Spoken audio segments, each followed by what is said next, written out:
Okay, we should be good to go. I still have to like really awkwardly bend down in here because like friggin' light is right above me. Which means that if I angle my camera just a bit up, it's gonna have like some really freaky shit going on. So instead, camera's angled downwards, so Marta is gonna angle her ass downwards as well until I get a new desk. The whole point of today is just to try the things that we haven't tried before. So I swear my Steam is drunk because it didn't register the fact that we got the previous achievement as well.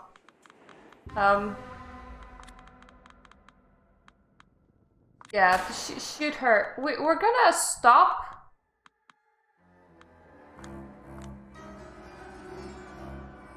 Okay. We're gonna stop at like little events that we haven't done before, and we're also gonna stop at what is it called, Berta? Yeah, major choices. Major choices. That's what we're gonna stop at. Everything else? Skip. Skip.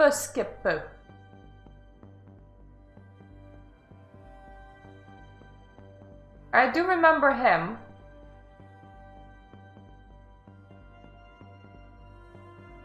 I don't actually remember Retribute Justice.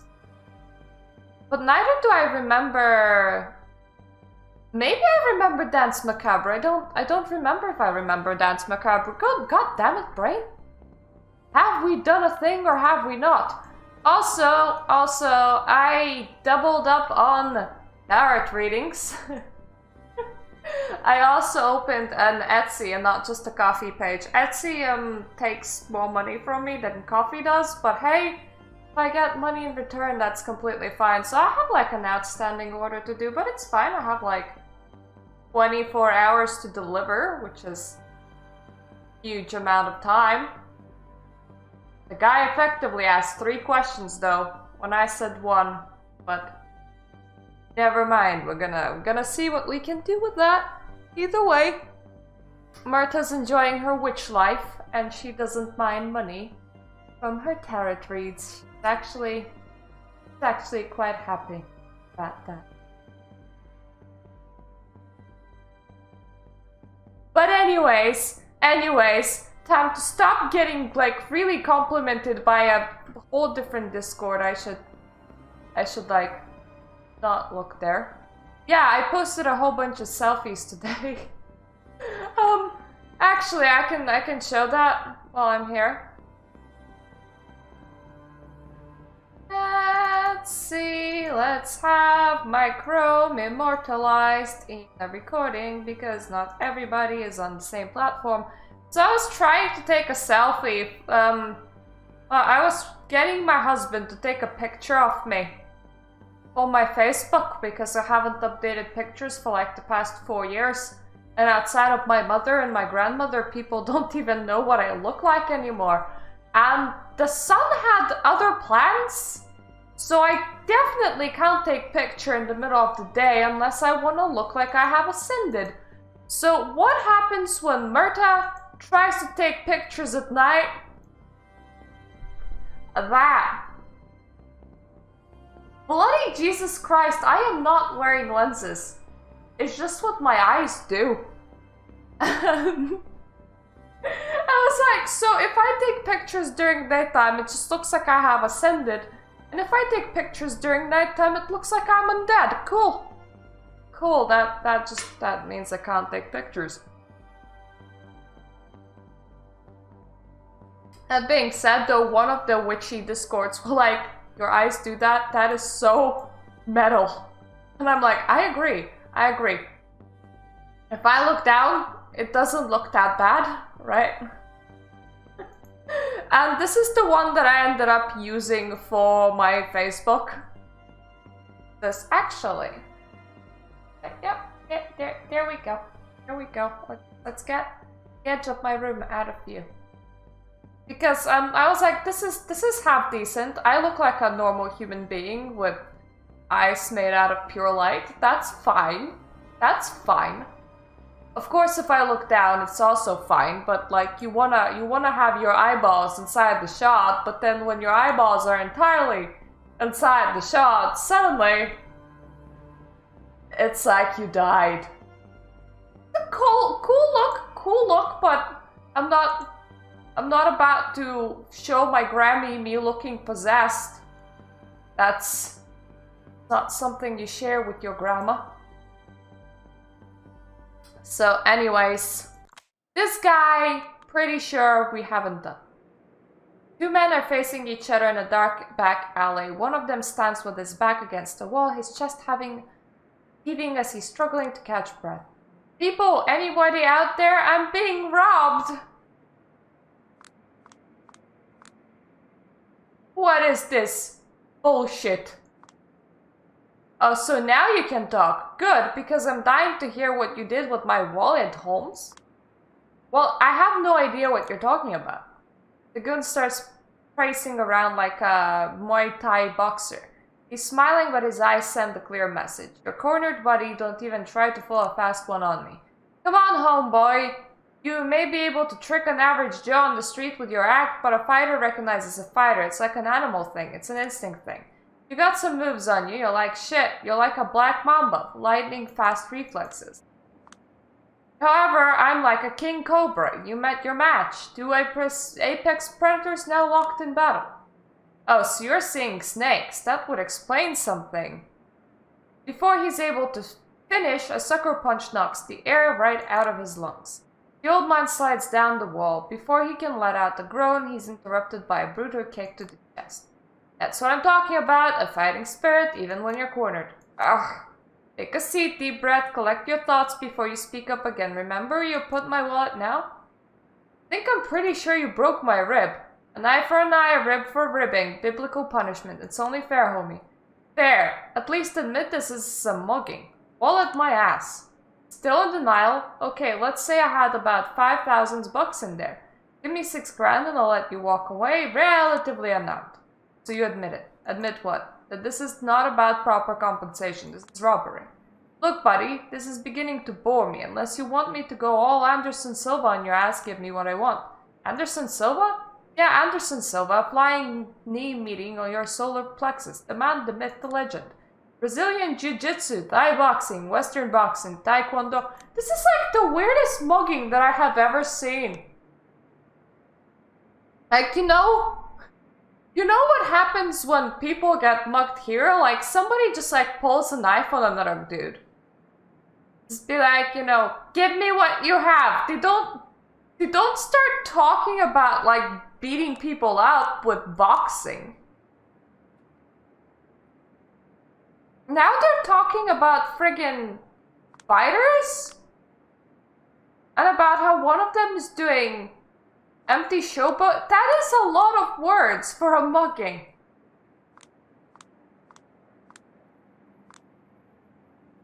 Okay, now both of them are experienced in martial arts. And they have their favorite martial artists. And now they're like outright locked in combat? What am I even doing here? Do I want to drink from two people?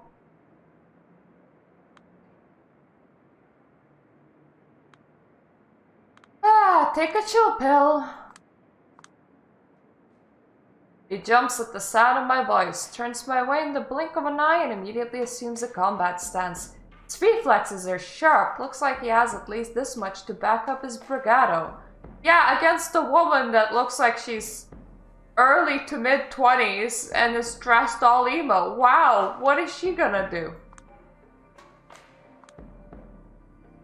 Felt like I became one with the darkness, my pure consciousness traversing a dusky dreamscape, jumping from one shadow to another as if they were different trains of thought. I think of some experiences I've had with psychedelics, even blink an adventure. I was outside of this alley. Blink, I was above the alley. Blink, now I'm in front of this guy, and he pisses me off. The older man slumps down. Looks like he was trying his best to keep it together and gave up once the cavalry arrived. The goon regards his composure and barks at me in an overly gruff way. The hell are you sneaking around here for, Chica? Move along. This is between men. Not anymore. Well, at least they got that right. I mean, the hell am I doing here? And at least he acknowledges that I do look like a weird emo girl. I'm serious, an equal opportunity ass kicker. I respond to the threat with the brightest, most innocent, virginal smile I can put on. Let Myrta try this. Oh god. Oh no. No. Let's maybe not smile. Maybe not smiling is a good idea. So you're into shadow boxing, huh?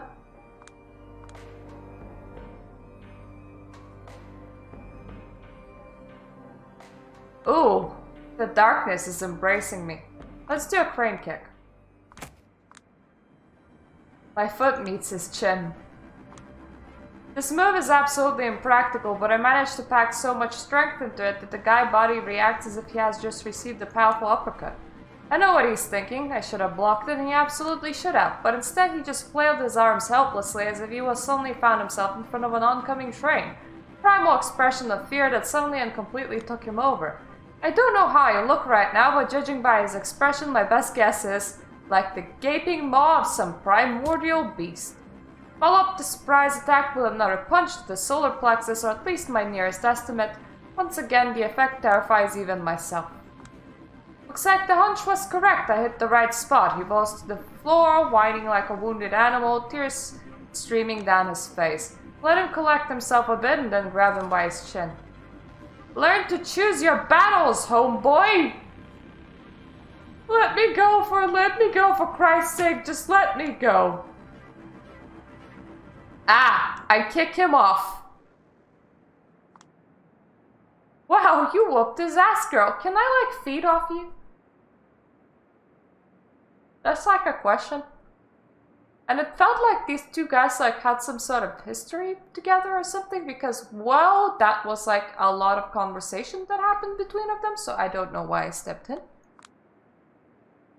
But I hasn't noticed anything out of order. Good, I was getting worried I might have overdone it a bit. That woman did say that keeping a low profile will be crucial if I want to survive. You alright, need help? Managed to stand up. He smiles strained, but suggests he's fine, or at least trying his best to seem fine. No, you gave me all the help I needed, and then some. Thank you, miss. What's your name?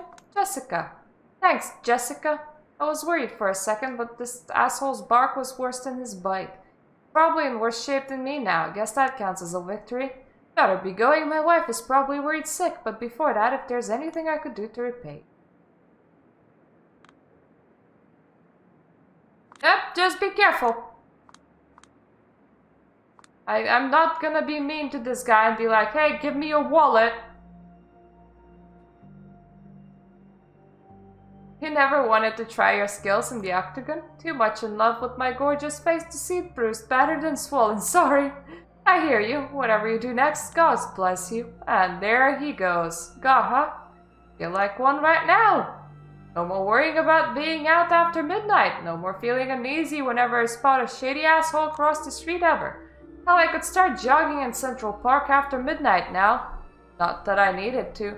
To be fair, I'm doing something similar without having the power. You would be surprised at how little people there are normally on the streets and how cautious they get.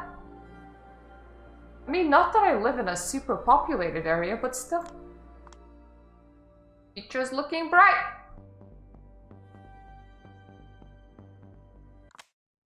Yep, we have done this one. Yep, finally things are looking up. And then, of course, things look down.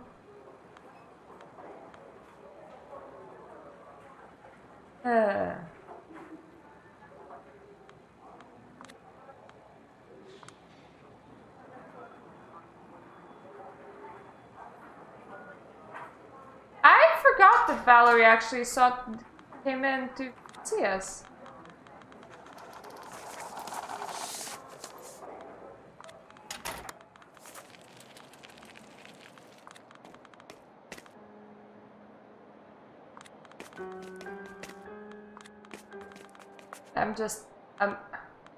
I'm gonna be like sorta nice to everybody. I kind of forgot what they said. It's a lot of text. Somebody can rewatch my first few streams of this. There's a lot of text.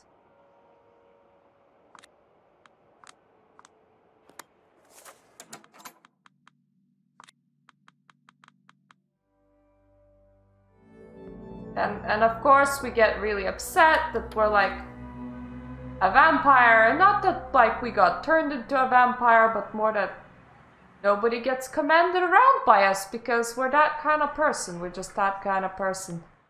And it takes a while for us to start investigation. I did the walk in the park the last time.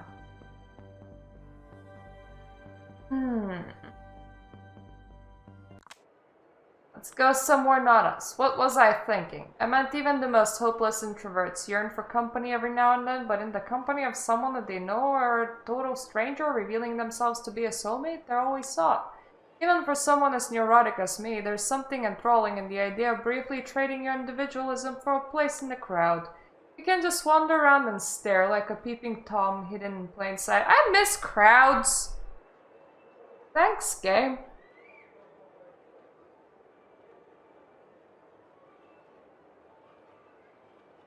Remember when cinemas were a thing? And people would sit close to each other? And that wasn't absolutely gross or scary? I remember.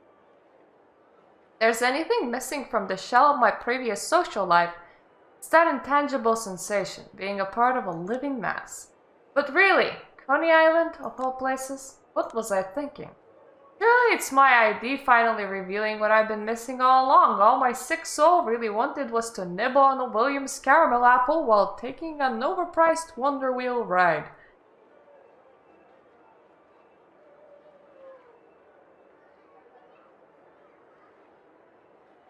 I found weird amount of happiness in my own hobbies and things that I do and how I earn money and things that I post and my fashion and my home, and yeah, I found a lot of happiness in life. And when I see a very, very mopey vampire that's going like, my broken soul, I really can't relate.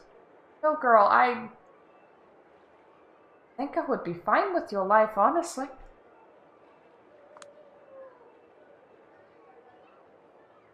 Well, I'm here. Might as well try at least one of those tourist traps. Spookorama! Why not? I pay for the ticket in hope of seeing more of this sort of kitsch. I don't stick around until the end and storm out through the emergency exit. Jesus. I died, drank a rat's bloods once, lost the ability to use modern technology. With all that in mind, I still consider this to be worst experience yet. Not that I expected anything else, but still I'm not sure what I was hoping for. Just the clouds of cigarette smoke, I notice an old woman perched silently by the wall. She looks like one giant wrinkle. Oh, that's very nice of you. And now I'm imagining a person that's just like a really giant butt crack, because that's how a giant wrinkle would look like.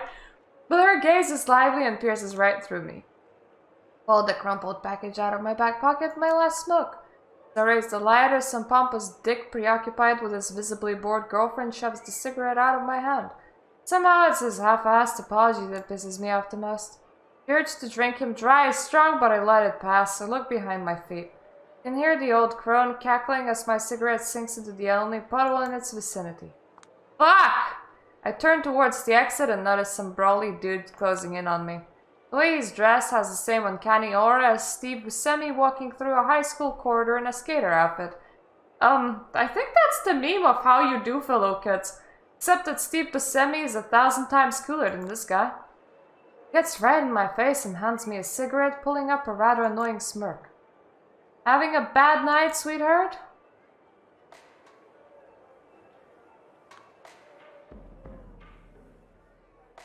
I'm not gonna say anything.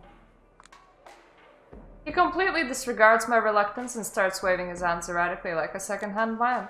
That's a shame, but hey, you seem like a girl who likes to have fun. I know these things. Have something here just for you. Wanna check it out? Throughout this bizarre peacock dance, this colorful wristband pops up from behind the sleeve. Shit, man. How clueless can you be? Is this a hidden camera show? Maybe you're just some newbie being hazed by the rest of your undercover unit. He really thinks I'll take the bait. Unbelievable. Okay, smartass, you're on. Well, what do you say?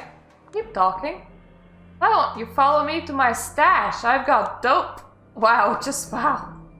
Let me stop you right there, Tony Montana. Less than 10 seconds and you rush straight to the finish line? Also dope? You poor soul, you're out of your depth. Who put you up to this? I seem to have struck a nerve and he doesn't know how to handle it. Come on, big guy, just give me a reason. Well, fuck you too, bitch. Now that's just rude and begs for reaction.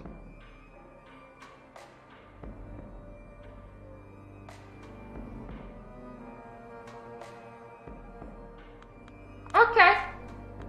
Let's just flash your badge and state your name to every person in that crowd. He slowly turns on his heel and waddles away like an intoxicated penguin, yelling and waving his badge around for everyone to see. I'm Officer Brad Hines. I'm Officer Brad Hines. Brad Hines. I'm Brad Hines, officer. His colleagues. Two casually dressed guys sharing similar light blue wristbands quickly show up to collect them, but he still keeps on screaming his name at the befuddled group. Seeing the old crone rolling in the aisles, laughing her head out at that pig suddenly makes the whole Coney Island trip worthwhile. She applauds me from afar. No one but me seems to notice. Maybe there is something more to this place after all. I casually wave back at the old lady as I take my leave. Guess that's enough on human interaction for one night. One more to Big Beat Burger. I'll stop going to that depressive place. Why do you need to be there? It's the last fast food joint I'll ever know. I'll have the usual. The first time I used this line, I wasn't sure it would. Yep. Hello, Big Bad Wolf.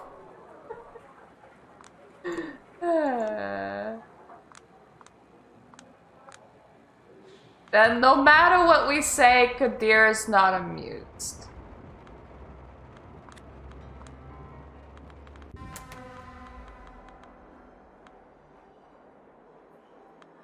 Yep, I'm afraid I'm in this ball thing. I'm gonna be put on the case again.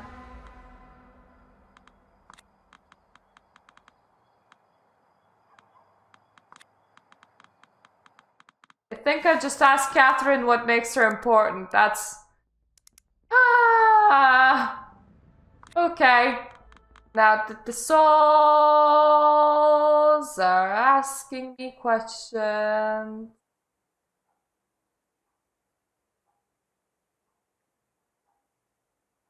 Okay, I actually don't remember what I answered in here the last time. God damn it, memory. God damn it, memory! We have video evidence of me selecting something, right?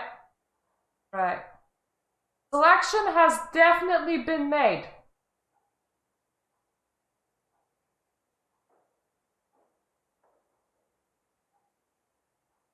The review.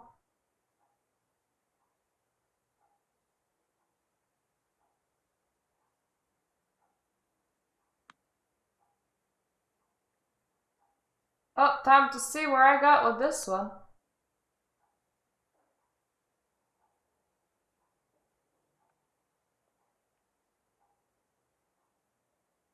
Okay, so in the first part, I just about managed to get embraced, so that's not the right one.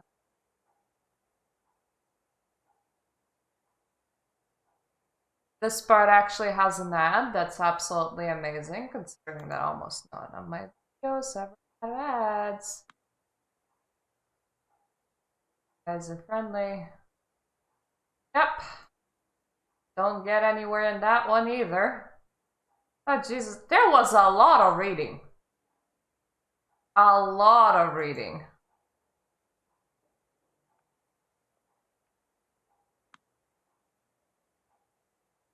On the case.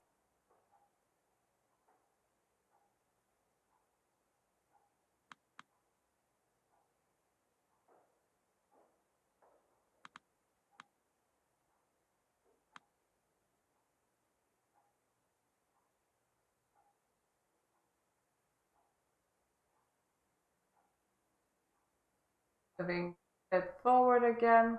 Come on, May. Come on, May. What did we pick?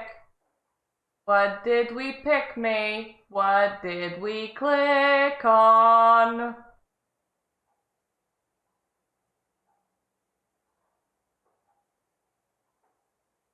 Okay, I picked nah, not worth it. Camarilla lapdog. Please. Me? A laptop? Who are you joking, lady? Well, aren't you? Trust me, I'm not the type who bites the hand that feeds her, but the court's favorite pastime is leaving me starved. So it's like that, huh? Yep. I will keep that in mind, depending on how the situation unfolds. Good. In the meantime, have a good night. You too. Getting late or early, depending on how you look at it. Once I leave Callaghan's office, I head straight to Dakota's apartment. How was your night? Tomorrow. What happened? Tomorrow I promise, but I'm worried. Don't be tomorrow. Right, you're the best. And then we go into the void again. Got it! Got it! I know how traits work. I ain't dumb. I always told you, make it big, get real. These assholes are just using me as a pawn for some stupid fourth-dimensional chess game. Supposed to just keeping you off the chessboard. Don't be a glass half-empty buzzkill. Watch them make me a scapegoat or something. That would be exciting. I could write a book about living with a 21st century Lee Harvey Oswald. Yep. We're just...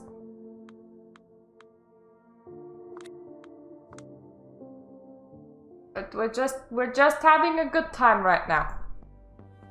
So we did do the reporter thing.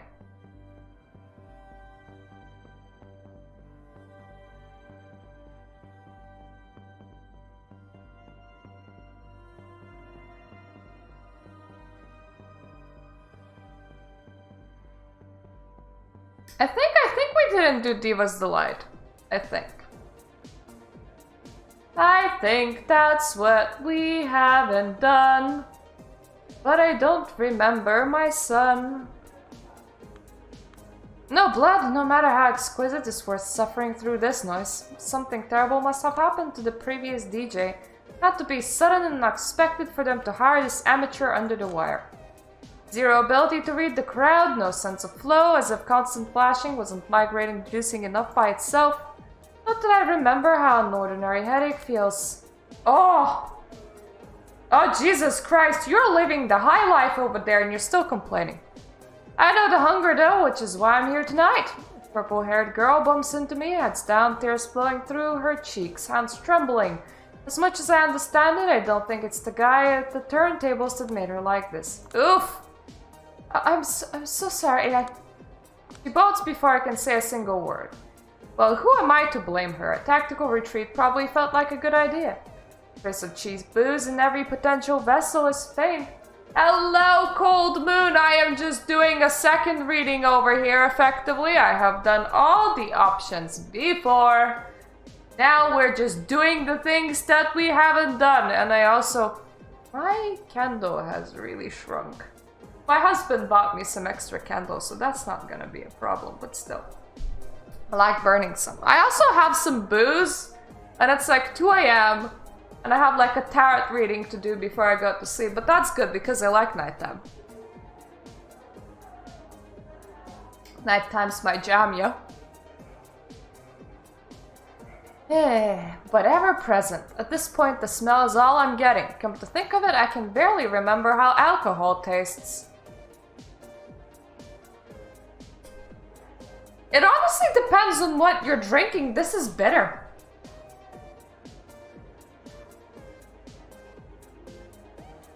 I'm happy it provided entertainment.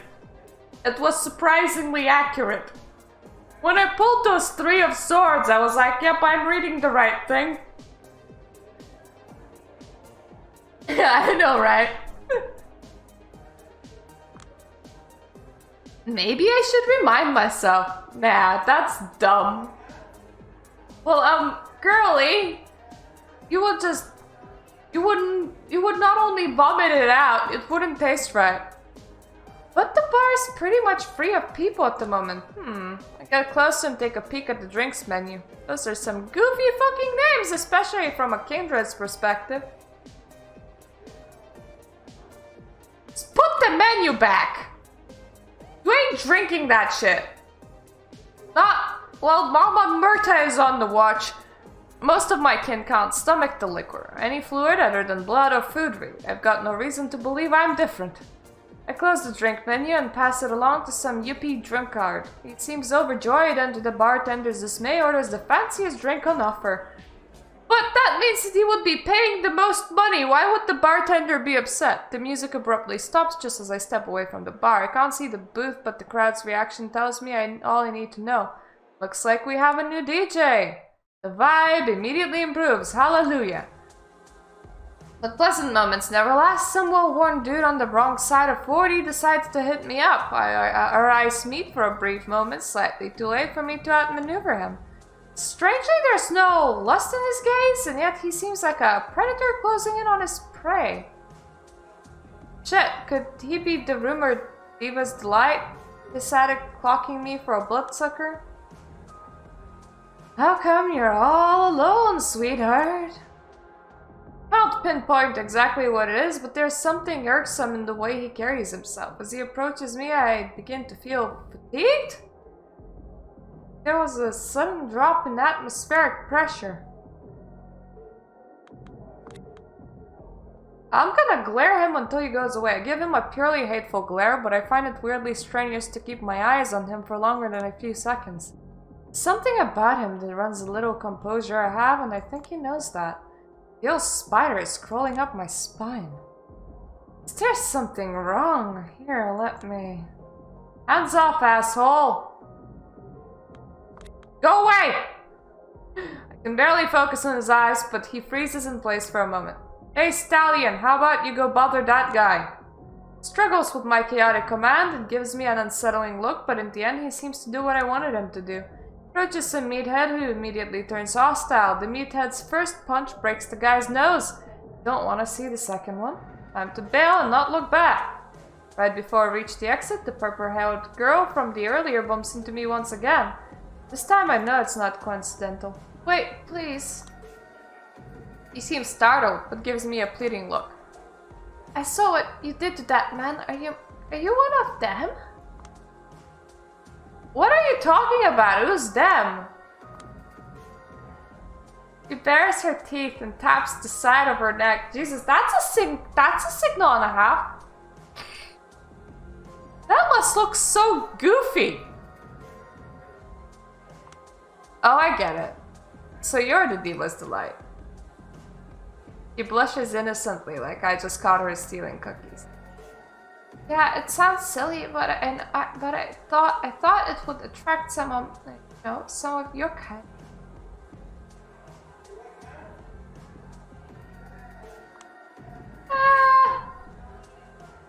I hope that they have enough sense to scrap the previous project and do something befitting of Bloodlines.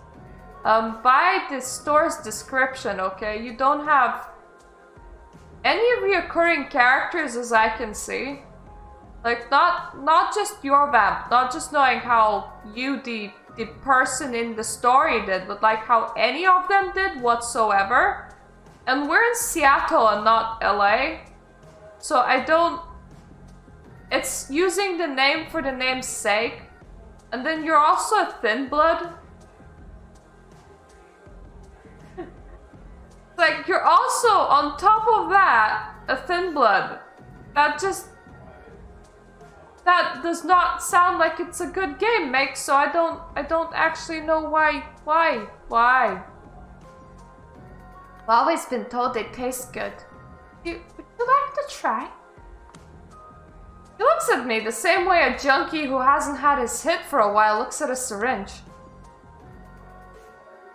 You know too much. There's no way you don't have a patron of some sort. Her eyes tear up again. I do, but maybe I don't. I don't know anymore. Shows up whenever he wants and disappears for weeks. I don't even know his name. We were supposed to meet here tonight, but Guess he didn't show up. The girl keeps on talking now that she found somebody new to open up to. Any instinct she might have had to remain secretive is gone. Makes you wonder who thought it was a good idea to breach the Masquerade for her. Before him, I used to have a caregiver. She was one of the divas too, but she was exceptional, noble. I think she cared about me in a way. She always complimented the way I taste. So I could try. She clings to my arm like I'm Jesus Christ and Kurt Cobain all at the same time. Descended from heaven exclusively to turn her misery to bliss. I can't help but feel some disdain. Please, I promise you won't be disappointed. I know I won't be, I'm too hungry for that. But I also like to pretend I'm something better than hungry from time to time. Fuck it, we eat. The hunger gets the better of me, but somehow I don't mind. This is what she wants, isn't it?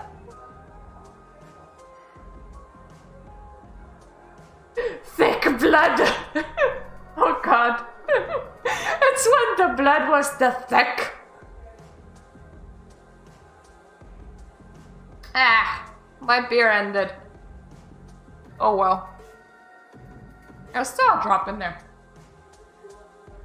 Why do they make can openings in like the most awkwardest position possible?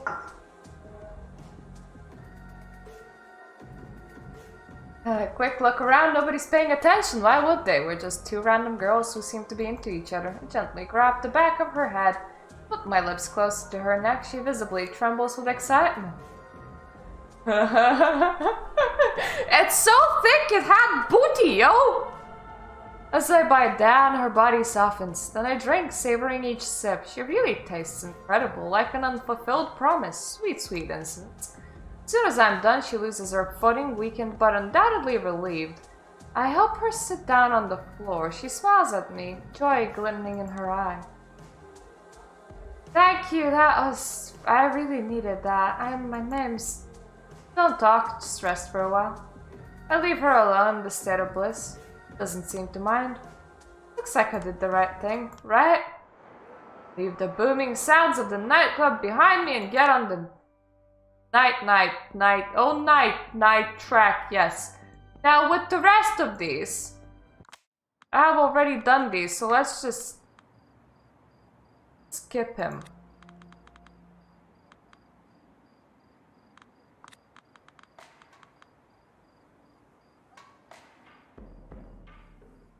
I remember replaying this and I don't remember what I did here. How about I do rewrite?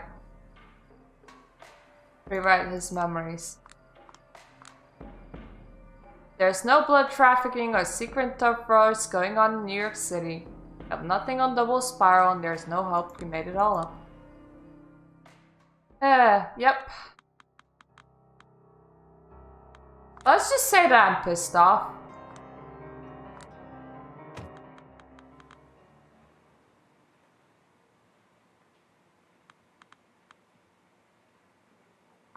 I did all the questioning here, and I'm pretty sure that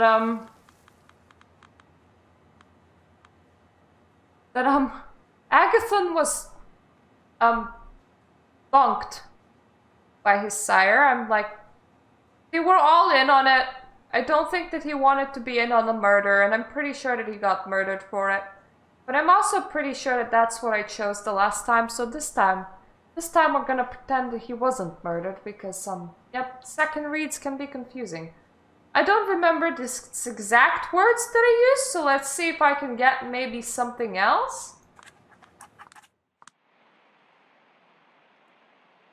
Yep, okay.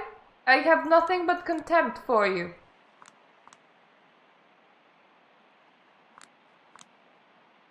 Well, the diary reacting to us, though, that's probably not what happened. I was never afraid to die.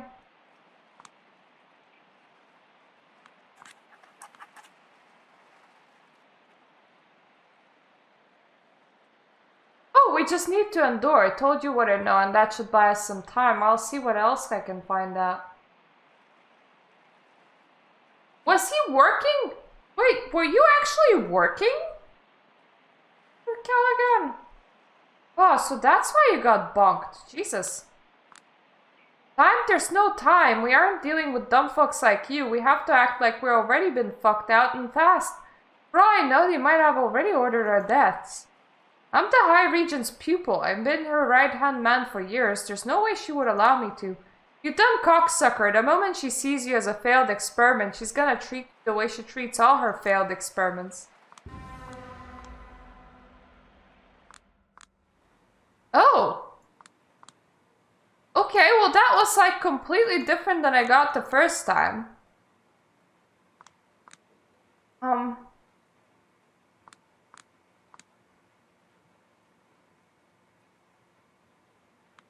Let's try who? High Regent who? What is this naive question? I make it a point to have as few strings attached to me as possible. You have kept because of the benefits they offer should be painstakingly obvious to you. Don't feel comfortable being part of this at all. These are words of a child, Agathon. Science has always relied on politics and politics on science. Don't embarrass me. Not like this.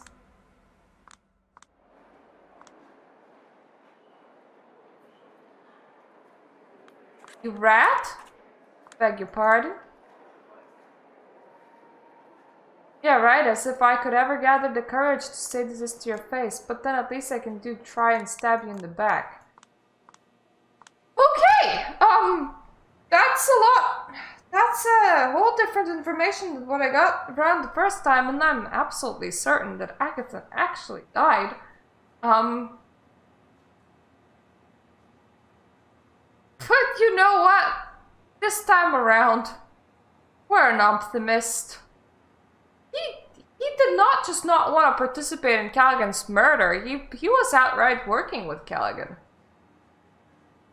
Interesting. I mean, he did obviously meet with him before, but like, didn't know that the two of them were doing a thing. But you know what? Glass half full because we selected half empty the last time. Maybe Dakota is right. I've been a glass half empty buzzkill too often. I will brace for the worst but hope for the best. The way he left his diary for someone to carry on his work, the hints he strategically left inside it. Got it all planned out, no doubt about it. I choose to believe I will see him again one night. Maybe I'll even compliment that jacket he has. I want to compliment that jacket he has. He has a nice jacket.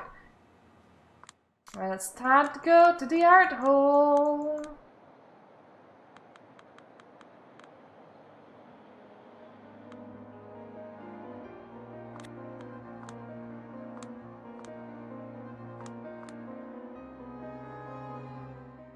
Then we wanted to speak with High Regent, and we didn't.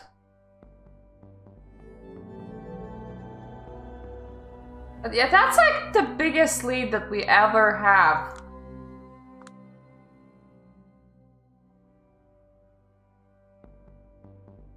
Okay, we did that smite table the last time.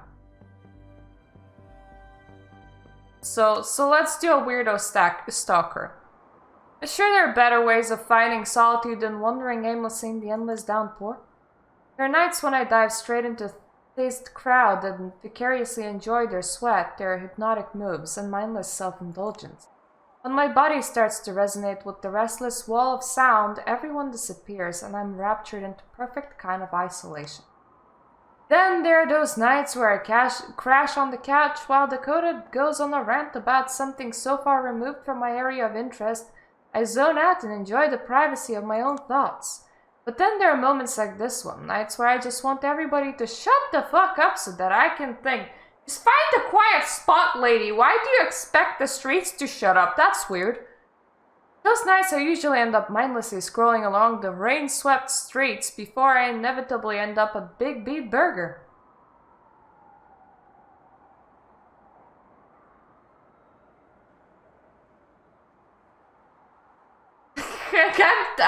I'm finding her way of existence to be so funny.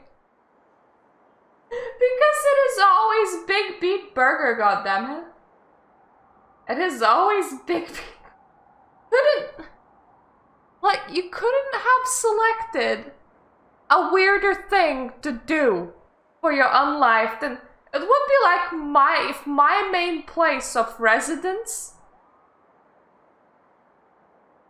If I died and I was a vampire and my main place of entertainment was to go to fucking McDonald's.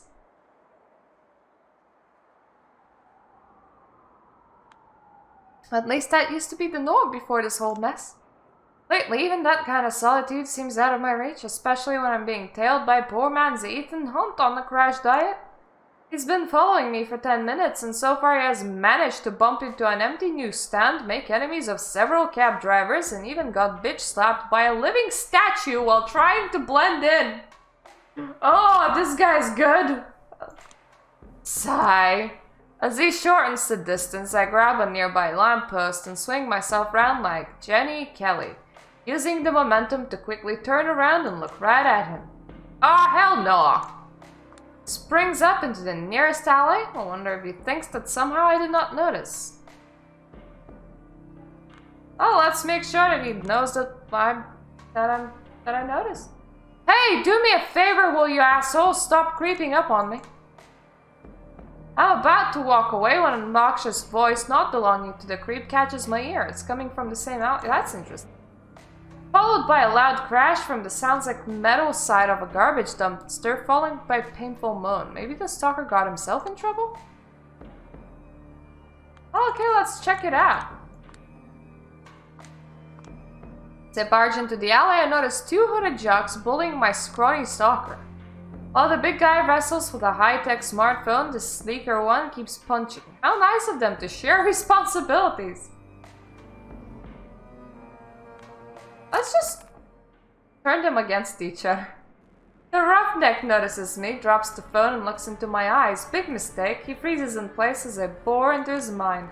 Grab the little guy and keep running east as far as you can.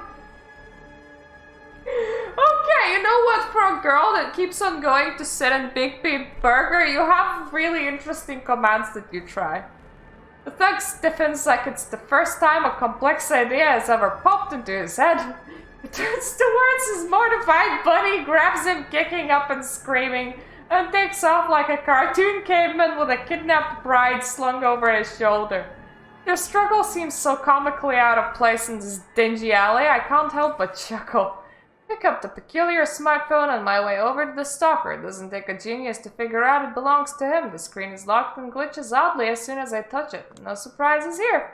The stalker seems relieved, but at the same time unnerved by the fact I'm holding his property. He tries to exhibit some confidence, but his trembling voice undermines the effort.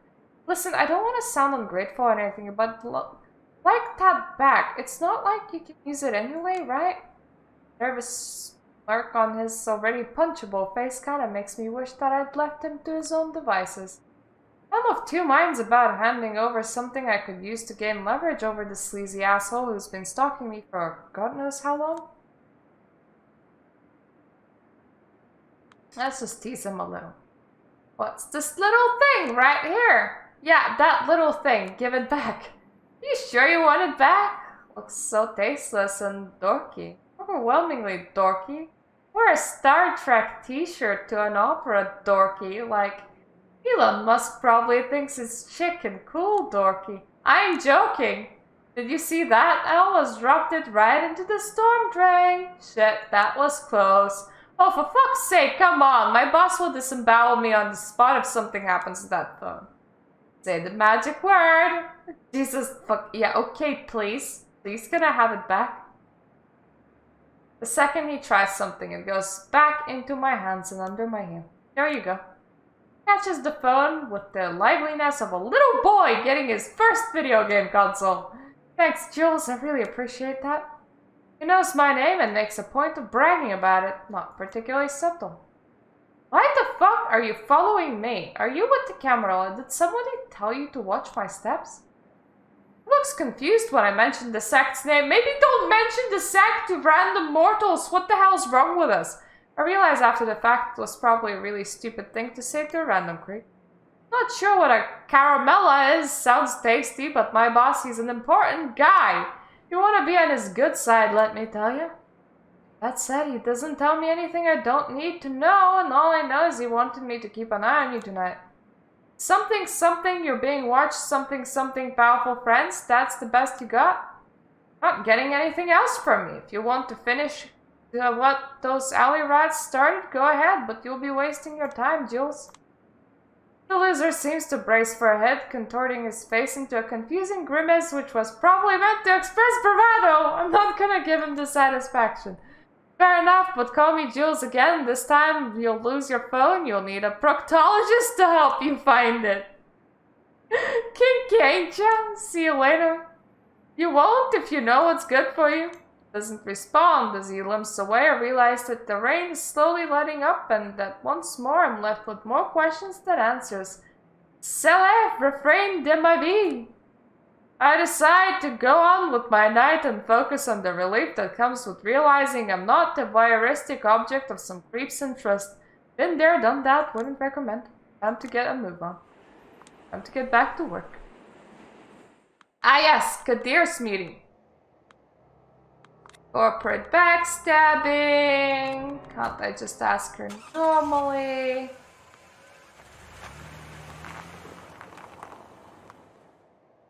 I don't remember what I did the last time. This will be easy to check. I believe I titled the video frickin'... I swear I titled it... At least something to do with hope. Yep, there we go. Hope. Now I will just need to figure out what I did with it. What did we do, Hope? What did we do?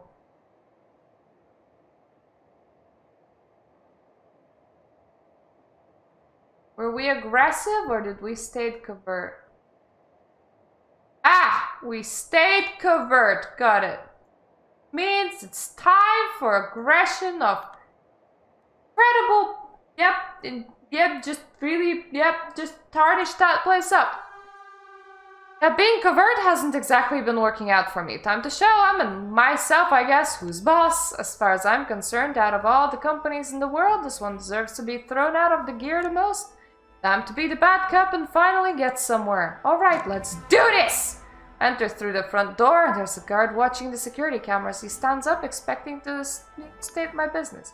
Shut up, I'm expected. It's not hard to fuck with his mind. He gives out a confused nod, slumps in his seat, and zones out. Enter the elevator and press the button to the lowest floor. I pump myself up a bit as the elevator descends. Hello, double spiral. Time to make a mess. When I leave the elevator, I immediately head into the corridor in front of me and announce my presence. Yoo-hoo! Anybody home? Big bad kindred out over here. Better answer before I start making a mess. Pink-haired girl emerges from one of the corridors looking quite angry, probably one of Hope's ghouls. Stop right there! Who the hell are you? Julius Savinsky, the Lasombra representative for New York City. Who the hell are you? I'm Nastia, Double Spiral's head of security. I'm gonna have to ask you to leave. Wrong! You're gonna have to make me leave. Walk past her. She tries to catch me and stop me, but evading her grasp is child's play. Ghouls, I swear to God. Boss, we got a problem. Some lunatic waltzed right onto the office floor, claims she has us. The door at the end of the hallway is made of reinforced glass. I focus all my strength and kick it in, interrupting the girl. Tell her to be right there. She's the only one I want. Reach the Double Spiral offices where, just like Kadir said, hordes of ghouls are slaving away for their company. Don't even turn their heads from this place. Don't make me use force. Oh, I would love to see you try, ghoul. Even if you manage to put me down, I would love to see you explain it to the sheriff, my direct superior. Listen, lady, I don't know what it is you want. I already told you, stupid, I want your boss. It's not here. Karen Montgomery is taking a sabbatical. Don't play fucking games with me. I want to see you go. Hey you! The goofy-looking glasses guy wearing an anime t-shirt. Where can I find room 507? He raises his hand listlessly, pointing me in the right direction, prompting Nastia to kick his chair in frustration. I head that way and eventually reach the corridor I was hoping to find. Slowly walk to the end of the corridor. There is it, room 507. Door looks harder to take care of than the other ones in place. Probably won't be able to take care of it the same way I did with others. Door to the office is the current double spiral CEO. The fucking company. I get pissed off, but I'm trying to control it. It's a camera by the door. If she knows what to look for, she can probably see I'm here on the street. Oh, thank you. Hello, Jade. Hello. Fifth one. Thank you. We're doing a second read today, and we're doing everything the opposite, the way that we did it the first time around. We're also reading any of the encounters that we haven't read before. Just so you know that I know. And I doubled up on my tarot readings that I'm offering, so now I'm also offering them on Etsy, even though it's actually cheaper for me to offer it on Coffee, but I'm more visible on Etsy. Oh, thank you! I actually have pictures of me wearing it. Full body. And I do believe that I have already shown them. But yeah, because I was taking pictures today for Facebook, and if I take pictures of myself at daytime, I cease existing. If I take pictures of myself in the middle of the night, I look like an actual vampire. So, yep. That's Marta's foray into taking pictures. What can you do? What can... Where's my game capture? There it is! Being very aggressive, and apparently...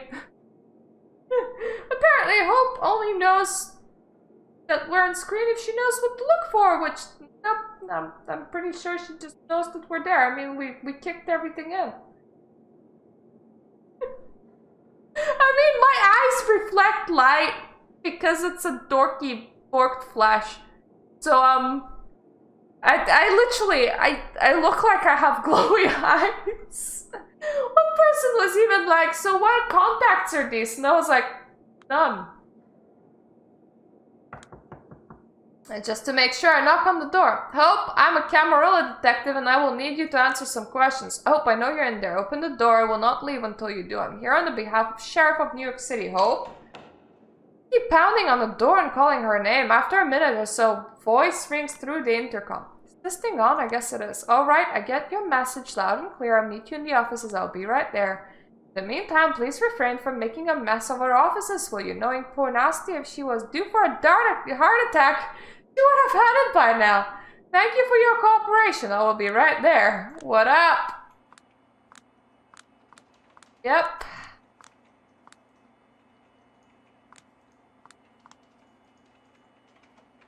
Wait, this conversation by now seems to go like normal as well. Don't I know you from somewhere? Well, maybe. Oh, yeah. Oh, this doesn't feel right.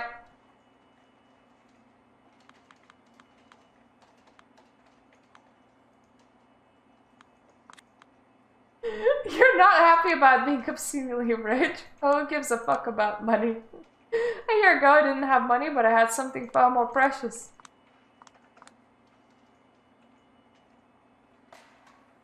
Oh, is it? Oh, maybe it is. Yeah, everybody's like bending in and out on themselves. It's because we have already spoken with all the people here, so it's just like let's ignore Benoit entirely.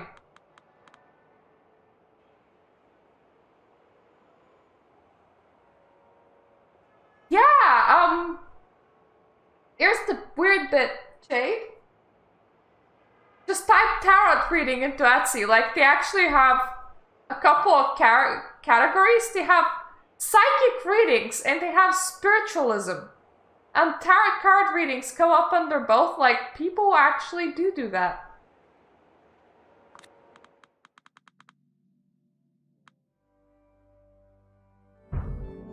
Well, it's time for us to rest.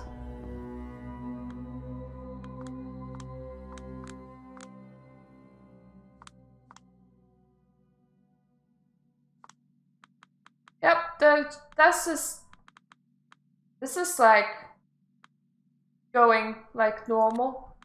This also where Kadir was all like, stay out of trouble, and we're like, no!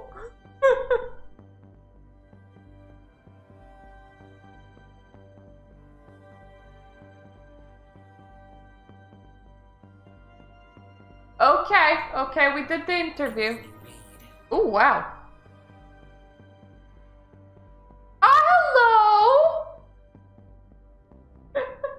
Hello, Vivi, nice to see you. We're doing a second read. Thank you for hosting me, Smiles. And we're just selecting all the options I haven't selected the last time. Hello? No, you can't be here right now. Bad. Husband bad. Literally, when I got the raid, you decided to invade my office. Meanie. Yeah, I streamed a lot less recently because I moved houses. Hence why there's echo. I ordered a rug. And now I have a private room. And he lives in our living room because that is his room. And I occupied the second bedroom as my office space. So this is all mine. And like, yeah, I got a migraine for like 4 days off it. It was like super stressful. And for the 2 weeks straight, it has been like buying things, getting boxes, destroying boxes, putting things into places. I still have boxes to destroy, and we have very few things incoming still, so yeah, it's been non-stop. But hey, I actually spilled some on myself. There's this awesome thing that's called Myrta can have candles now, because she has her own room. So she can do whatever the hell she wants with it. My husband smokes in his. It's like, fine, I don't live in the living room. He lives in the living room. It's his problem, not mine. I didn't let him smoke indoors in the last place that we lived in because all my clothes would smell of it then. But now all my clothes can't smell of it because we're not living in one room. We have multiple rooms. And that's not where the clothes go. The clothes go into the bedroom, and the bedroom's nice and ventilated, and my room smells of permanent candle. Ah, yes. Aw, I'm sorry about that, Lunar. I didn't move all that much. I lived in the same really annoying rented accommodation for a very, very long time, which was a complete wallet drain, but now I own a 2-bedroom apartment, and I'm living my best life. I have also changed my wardrobe. So, I'm just a witch. I am actually a literal witch as well, because, I do tarot readings online now. The thing that I'm in the middle of reading is Psychic Energy Codex.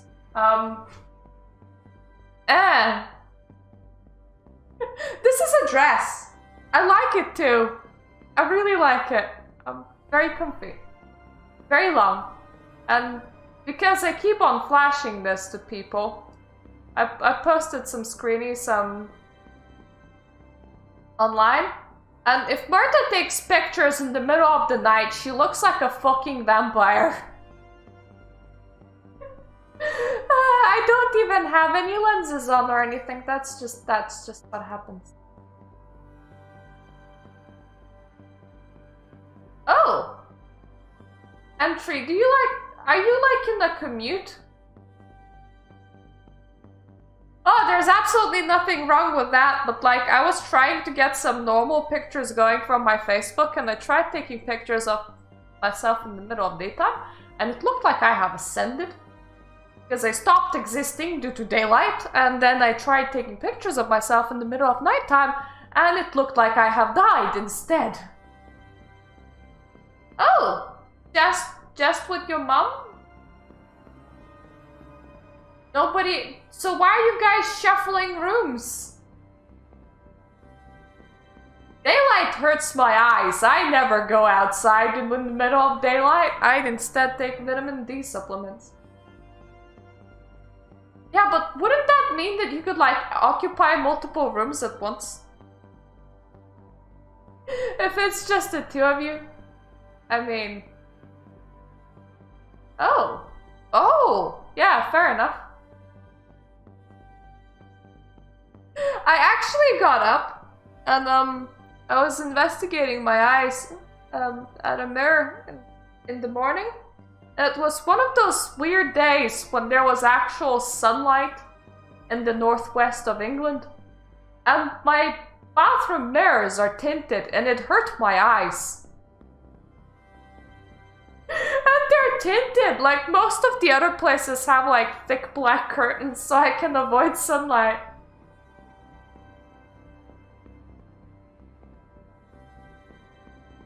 Yeah, I haven't ordered groceries for a very, very long time because, how is it? Yeah, the pandemic hit, and that made it not super available, but right now, it gets dark at what, like 5, 6 p.m.-ish? The stores close later than that, so you can still, like, wobble out in the middle of the evening.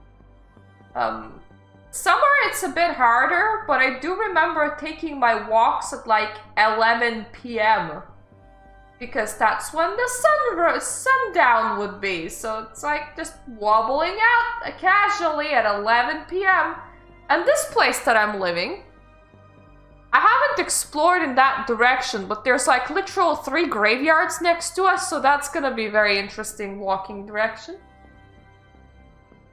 Oh yeah, I have like a really nice big coat thing, and it has a big hood thing on it, which helps, but it also looks like I am always going to an opera. Always, like I am super overdressed. Anyways, Prince of Cats. There it is, the distinct vibe of Manhattan's residential area. I don't know, I've never been to Manhattan. Sniff. An unmistakable scent of casserole enveloping the surroundings in a heavenly aura? That atmosphere of desolation makes it feel more like purgatory, though. There's not a single soul in sight, and... oh, crap! Looks like I'm not alone after all. Some guy exerts himself climbing up a nearby tree. I instinctively take a step into the shadows to remain outside his line of sight, but I can barely see anything from where I stand. You know what? Let's move in closer.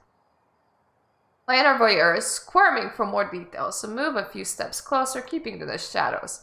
For a good while, all I can hear is heavy panting. Come on, dude, this oak isn't even that tall. Sure, it looks like it's the first time the guy ever tried climbing a tree. It takes a long time for the mysterious trespasser to steady his breath and carry on. As soon as he crawls out of the tree's crown, the dim street lights revealed the face of a young guy in his early 20s. Against the spectacular night sky and with his exaggeratedly tormented romantic gaze, he truly looks like a hero befitting the cover of Harlequin paperback. I don't know what that is. He sizes up one of the longer branches. It seems sturdy enough and nearly reaches the narrow window on the second floor. Still, the guy is hesitant.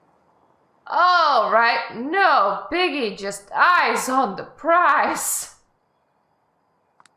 He moves a few steps along the branch, his feet slipping over every other step on his way to the window. By some inexplicable fluke, he manages to keep his balance. Once he makes it far enough, the branch slowly bends under his weight. He kneels down, probably calculating his chances to make it over to the windowsill. My guy, if you pull this off, it will be a legit miracle. What, is somebody there? Oh shit, should have been more careful. Trespasser pivots rapidly, startled by the sound of my voice. Just as he notices me, he loses his footing and dives straight into the front yard of the nearest house. Aw, shit! He drops to the ground with a muffled thump. Luckily for him, the lawn hasn't been trimmed for a while and the tall grass cushions his landing somewhat. As soon as he recovers, the guy gets up and starts limping toward the fence. He tries to climb over, but quickly ends up back on the ground, clutching his leg in pain.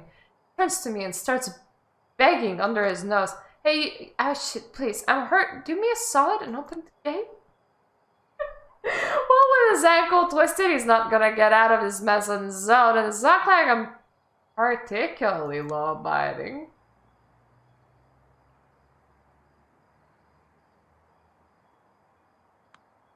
the residents know that he's there. Save some poor wench from a morally ambivalent situation, feel like a hero for a while, and then the universe faces you with the unforeseen consequences of your actions and you feel like shit.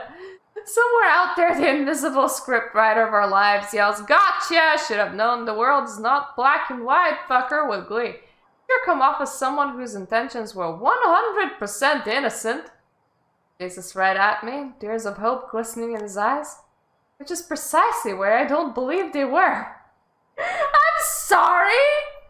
Whose intentions were 100% innocent when they were climbing into a building through the second-story window? Also, was the window, like, open? Because if it wasn't, then surely climbing through a first-story window would have been a lot easier.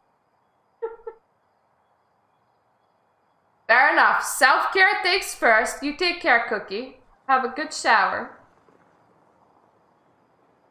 Well, the second reading is all about the unexplored pathways, isn't it?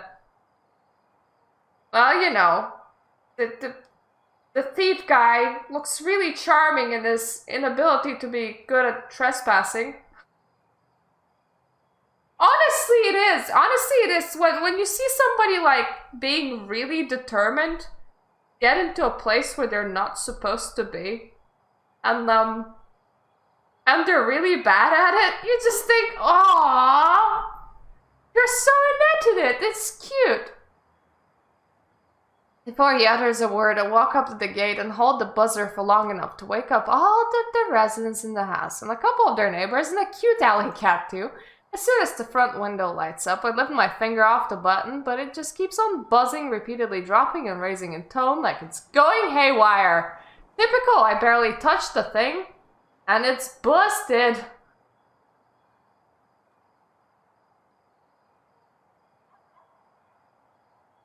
Oh, can you actually... Isn't, like, protean abilities, like... What was the word again?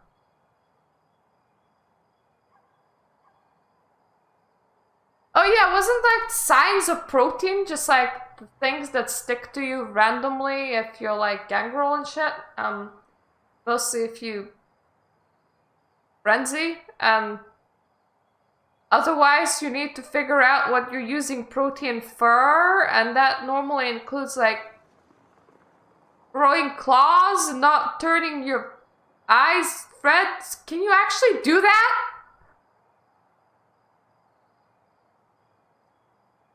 Typical, I barely touch a thing and it's busted. Oh, cool. I mean, I know that La Sombra using their powers, they can turn their eyes black. Just for the lulz.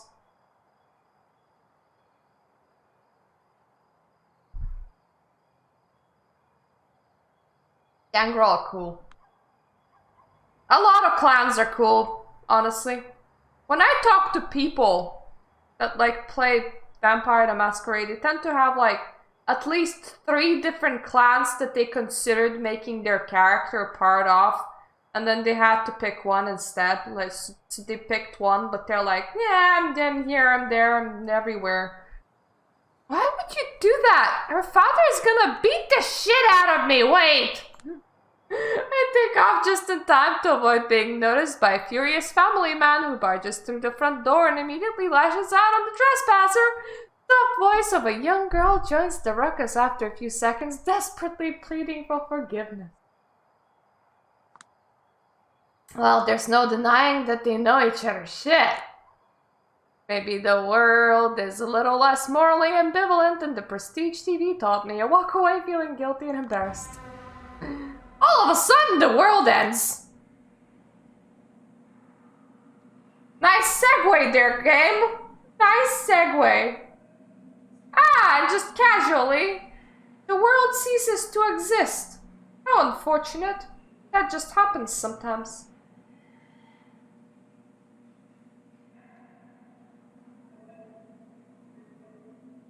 Oh. Yeah, multiple power dogging. Wait, that sounds wrong.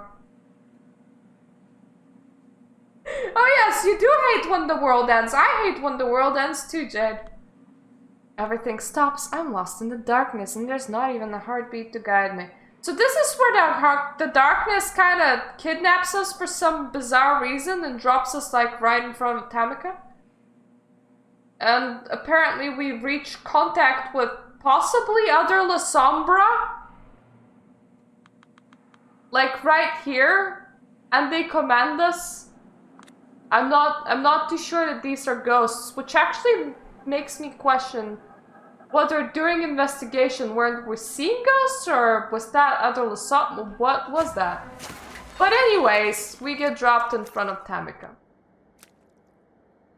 And as this is the second reading, we just click things through. Collecting info for the Camarilla? Doesn't matter, I have nothing to hide. Yes, I am alone! And yep, Tamika has been hardcore hunting the agents. And she was also dating Torque for a while. Until Torque sold out and fizzled out, and now she wants her ring back. So that's what we're doing over here.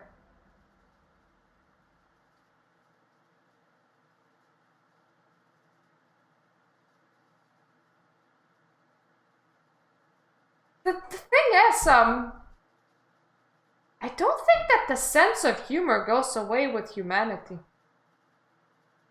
I mean, you can always be a wise ass, even if you're the most inhumane motherfucker. You could... Oh god, I got an idea for a character, and I'm not doing that, but you could be...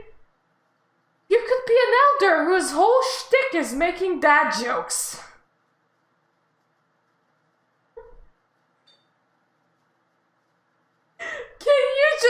Can you imagine? And you're doing it purely for your own amusement, while every single person that ever comes to see you cringes. Well, I'm here to see Torque. Yeah, figured as much. Yada yada yada.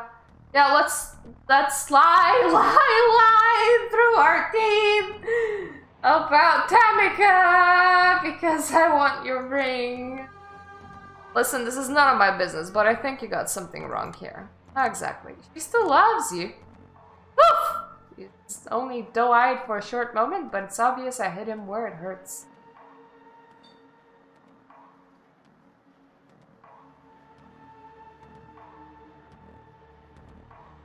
Oh, half a year Prince of Chicago. Well, to be fair, if all the elders left to fight a war in the Middle East, anything can happen.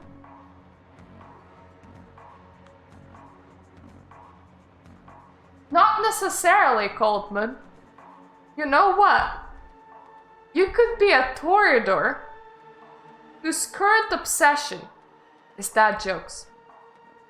You found them beautiful. Amazing. They're like the most perfect art form available. That's why you absolutely gotta share. You gotta share.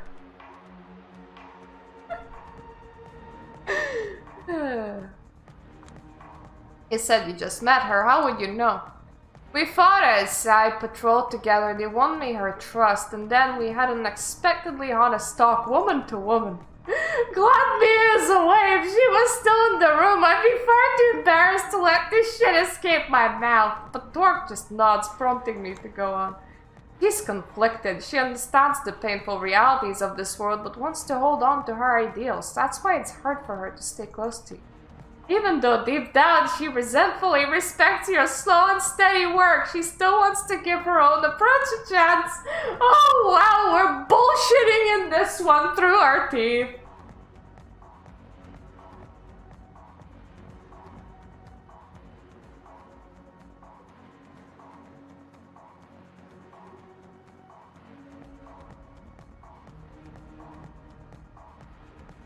Oh god, murder every werewolf!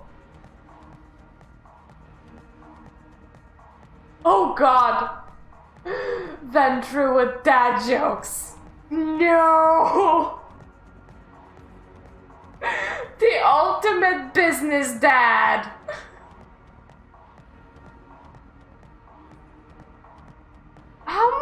Good luck with the murdering werewolves bit. Do you realize how friggin'...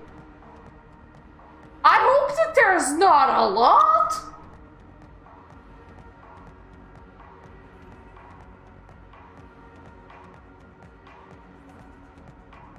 Would that even be enough? I mean, a single werewolf can hold back like Gen 5s. Yeah, you might be very fucked. I think you fucked yourself. Oh my god, what am I doing? I know! I relate to that right now so much, my La Sombra babe.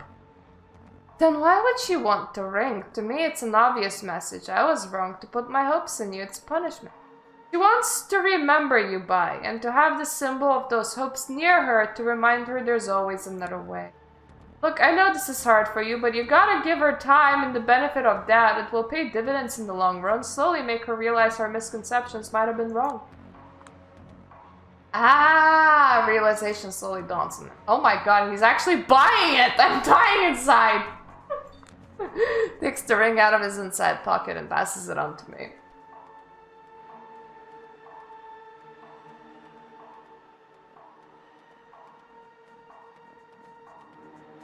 It depends on how many werewolves there are entering.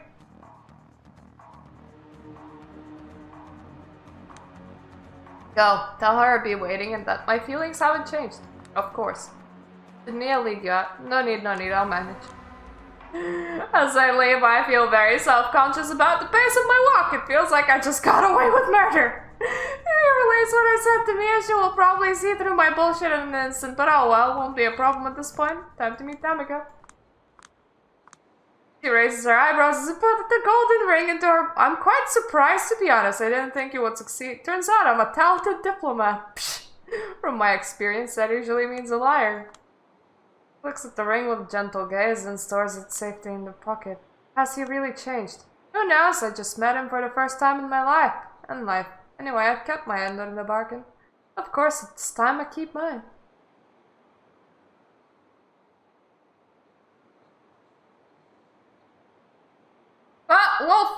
Cold Moon, I'm waiting to think about something.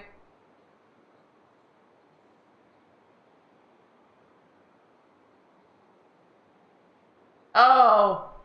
Actually, that's a good thing. That means that you won't be killing the whole campaign entry, just yourself.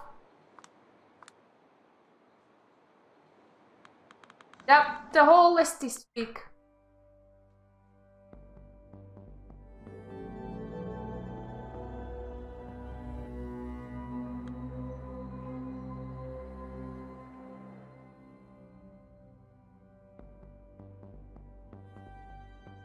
Okay, we haven't done this one yet.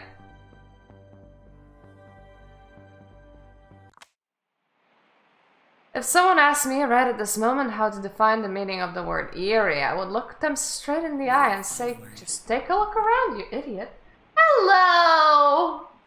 I hope you're having a nice, wonderful middle of the night, because I am. Still have a tarot reading to do afterwards, but that is fine. I am enjoying my evening. We're doing a second reading. Vampire the Masquerade, Shadows of New York. Ooh.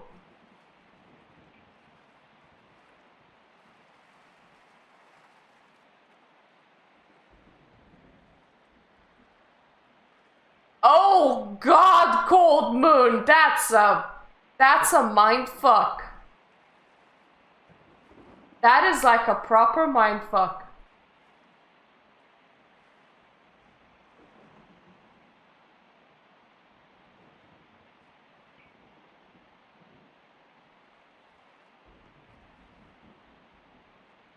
Malkavian Matrix. Okay! After that campaign, you can actually...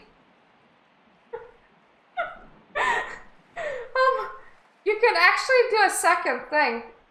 When your characters find out that they're just a voice inside the Malkavian Matrix, you can then do campaign number 2 in the real world, where all 4 of them control a singular Malkavian. And they battle for control. Yes! So every single time you enter a scene, everybody rolls to see who's gonna be the dominant personality. And each one of them will actually like have their character sheets with like their pluses and minuses, right? So if a diplomat takes control of a very aggressively charged situation, that might not go down too well. Oh yes, evil GM grin. But with the exception of a few stray dogs, there's no one around to ask. This isn't the New York I've come to know. I can't help but perceive it as artificial. Real, but with an uncanny apocalyptic quality, like a citywide roleplay of some trashy sapo post-apo flick. Post-apo! Like I was Will Smith in I Am Legend. Hell, this is probably the first time anybody has thought of I Am Legend in the last 10 years, the film version anyway. That's what I thought. I was like, oh, I never heard anyone mention that one.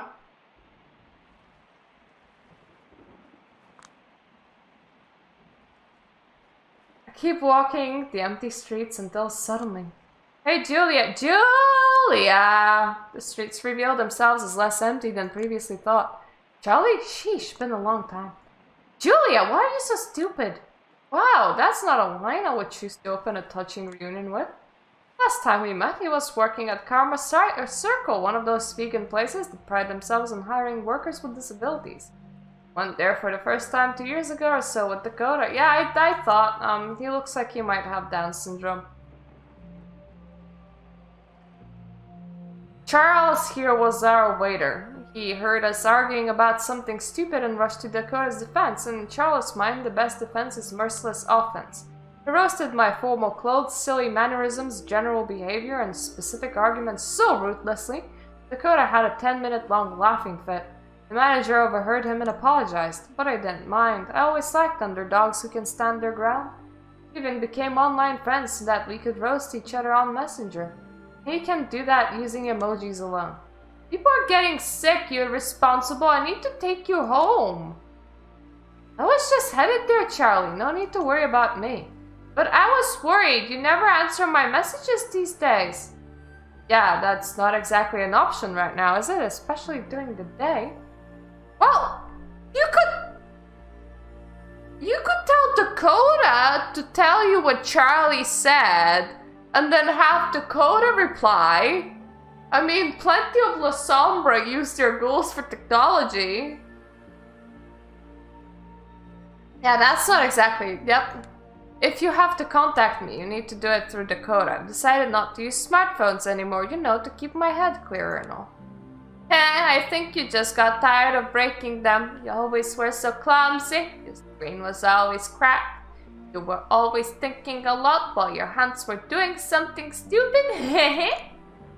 I said ruthless. And is Dakota good? You two still gal pals? We are gal pals. We are the biggest gal pals. That's good. You aren't practical. You're a mess girl. You need someone close to take care of you.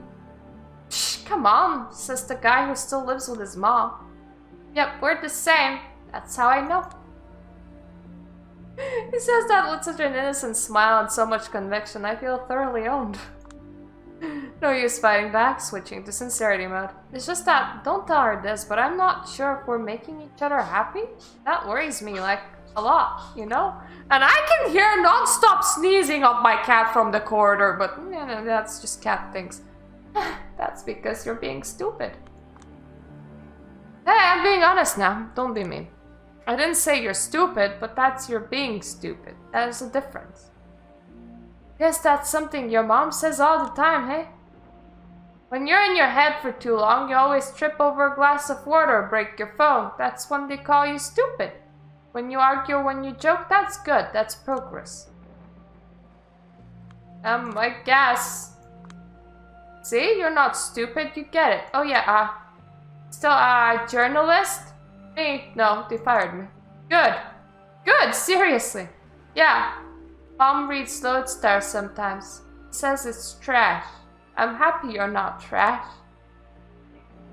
Thank you! That means a lot. And how is Karma Circle? You're still working there? No, they fired me.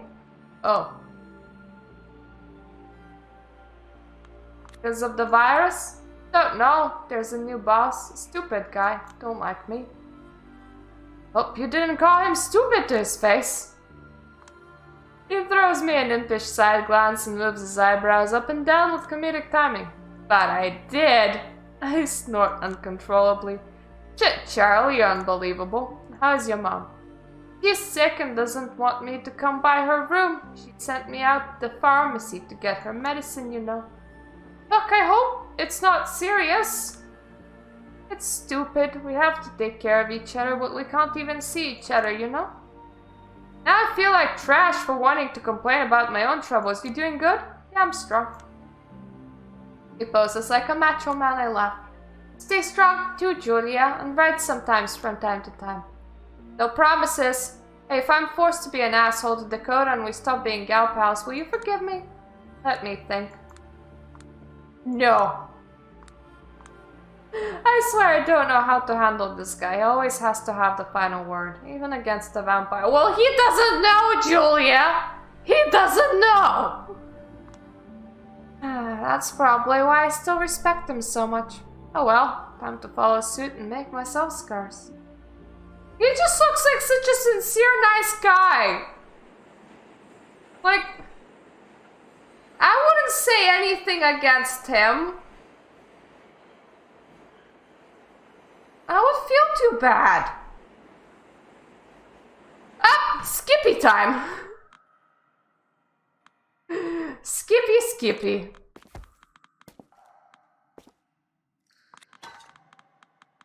Let's ask him to have dignity again.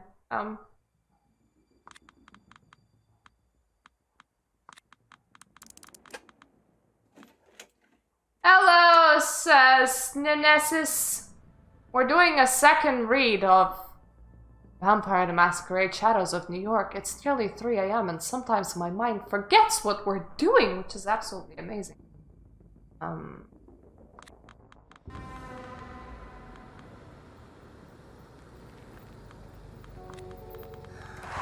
Which, yep, means that do a lot of skipping. And, oh, we're here already. And the last time I beat him a lot worse than this.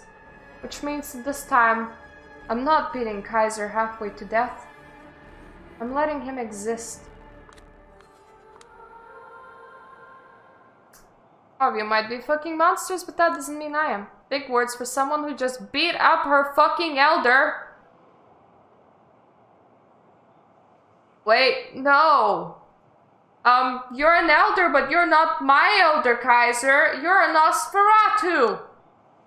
I will still get back at you. I will appeal to whoever I can. Yeah, sweetheart, whatever. See, there's the good thing about being the lone voice of dissent. It's mutually beneficial deal. One side gets unearned moral superiority, the other side gets no resistance whatsoever. Oh, I will resist by whatever means necessary.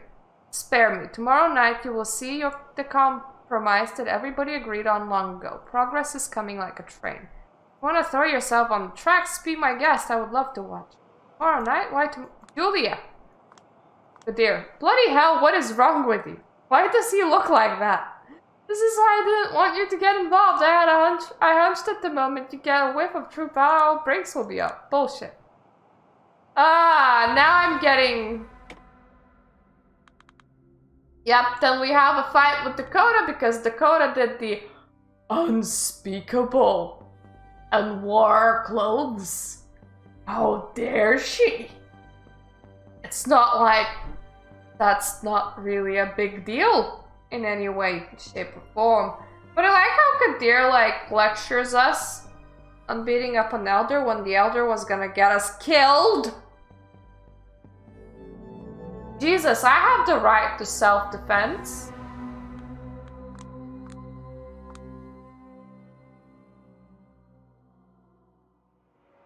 And we're having a lot of existential crises right now. Ah yes! Respect all the elders.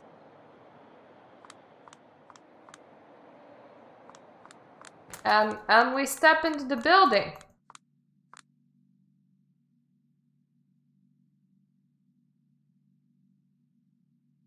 Well, if I was planning something, it wouldn't be a surprise if I told you now, would it? Yep, it's time that we begin. And this is where the other ending would kick off. So it's time for Myrta to actually pay attention. Despite the fact that she's slightly drunk and kind of tired. And her mind has been wandering for a while. But attention time.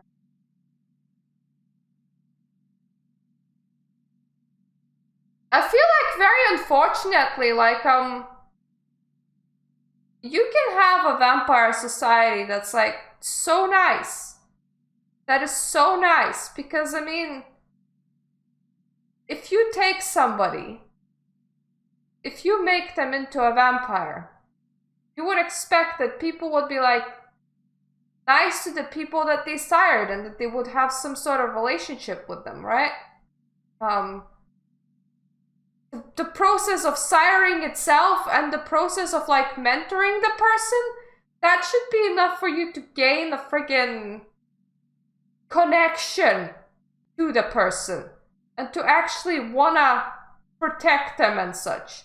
And the other side should feel kind of conflicted, but even then, if you treat other people nice, eventually they just, unless you have like irreconcilable differences, eventually they should get to know you and get to like you. And I'm not saying that everybody should be romantic, but you would naturally develop at least some sort of bond of familiarity.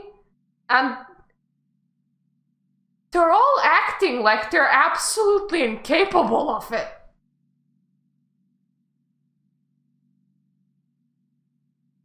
Oh, Jesus. Eating your sire. Are you a salubri?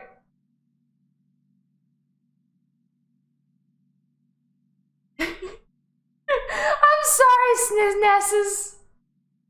I'm so sorry. Yeah, that sometimes happens. That's like the biggest possible evidence that we're actually Sims. You wander into a room and go, but why am I here? Well, does that mean that you get free guidance still? Guidance from Soul Cookie? Oh god, oh no, that sentence actually makes sense. Soul Cookie. No, I don't think you did, Cold. But I do think that you should.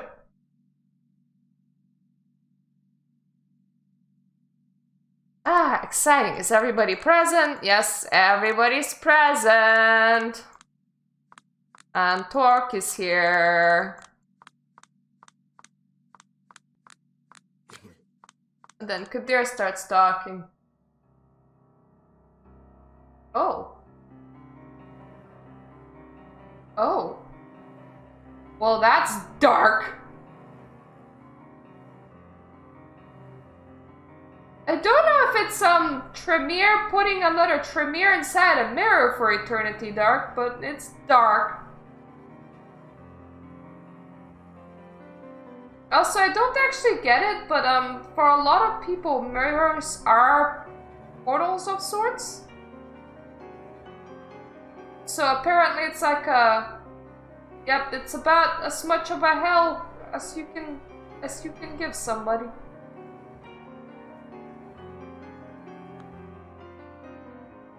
And yep, Kadir is just all like gonna talk about achievements and things that we did, and that Kagan definitely suicided. Definitely suicided. Hello, Rofi. Yep, definitely suicided. We're still explaining that Kagan definitely suicided. Nobody in this room could conspire against him. No, no, no.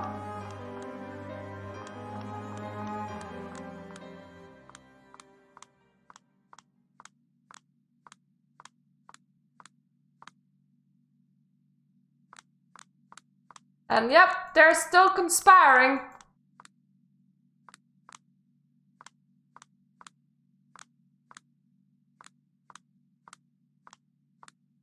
Now or never. If anyone can blow the charade, it's me. Ooh.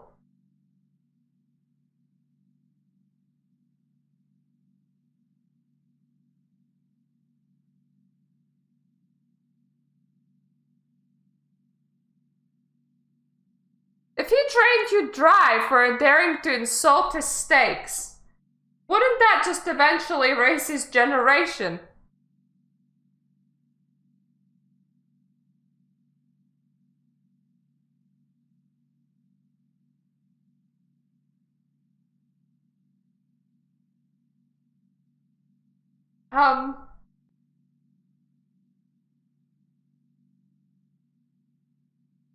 I mean, I suppose, but that's a very half-empty way of seeing it. Half-full way of seeing it would be like, hey, I got eternal life, motherfuckers. Now I fuck off.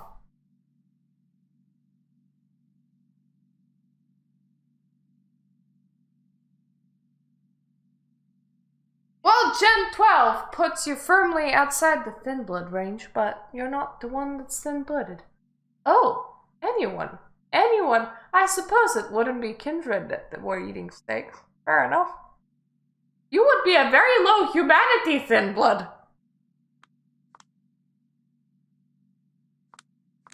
I spent all my life and unlife on social climbing, and the sunken cost fallacy is kicking in, yeah. Maybe it's time to head into the unknown. Do I dare, or maybe I don't? I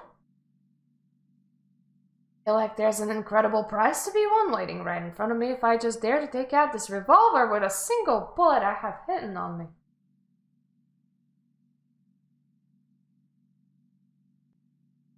Bad chef! Can't cook! Burn steaks! Is burn steaks a flaw?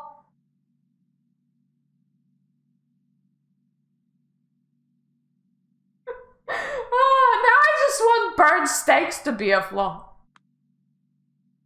Invite everyone here for a crazy game of Russian roulette. But I also got this foreboding gangster movie feeling like this is the scene where the future mobster could have gotten out, but he didn't. In the end, did Kagan think all the splendor of the golden era is worth the pathetic end? It's like there are two selves battling for dominance inside of me. One of them has to die, the other gets to live. Honestly, it's a flip of the coin. Reflecting all the kindred I met, lessons I learned, choices I've made over the past few nights to make a decision, and then feeling like I'm simply following the way I responded this investigation to its logical conclusion, I respond. Actually, I do!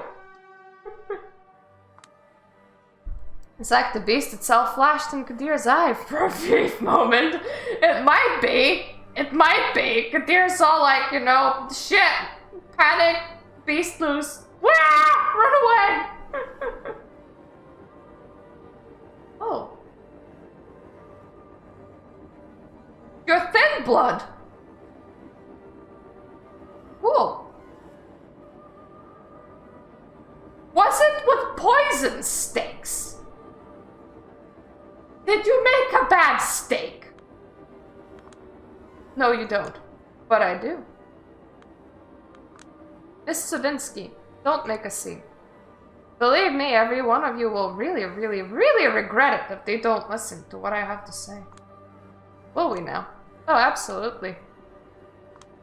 Don't get me wrong, Kadir has done a particular Spectacular job of selling your ready-made narrative to package and export to the outside world. Hail to the sheriff and all that. Was this little show really necessary? Did y'all really need to hype each other up to believe this fairy tale?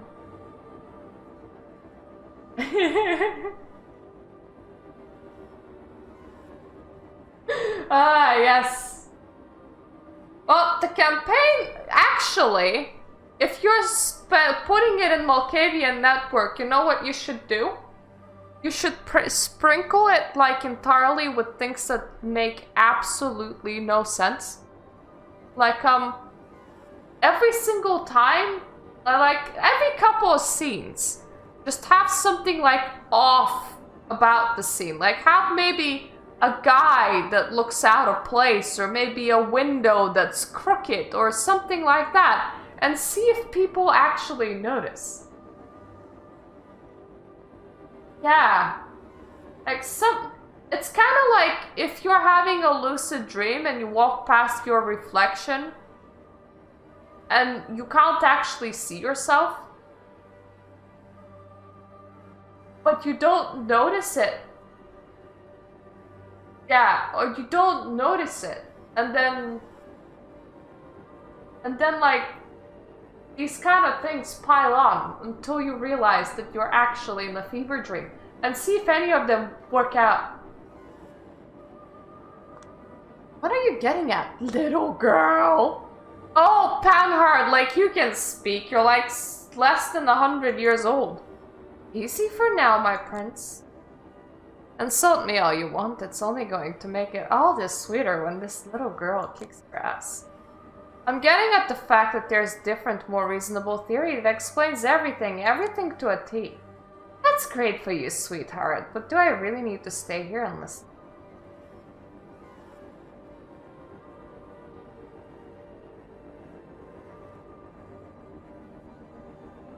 Well, technically past, present, and future can be happening all at once. Our brains just don't process it that way. The door's right there, but on the off chance you get implicated in something tonight, don't you want the chance to defend yourself?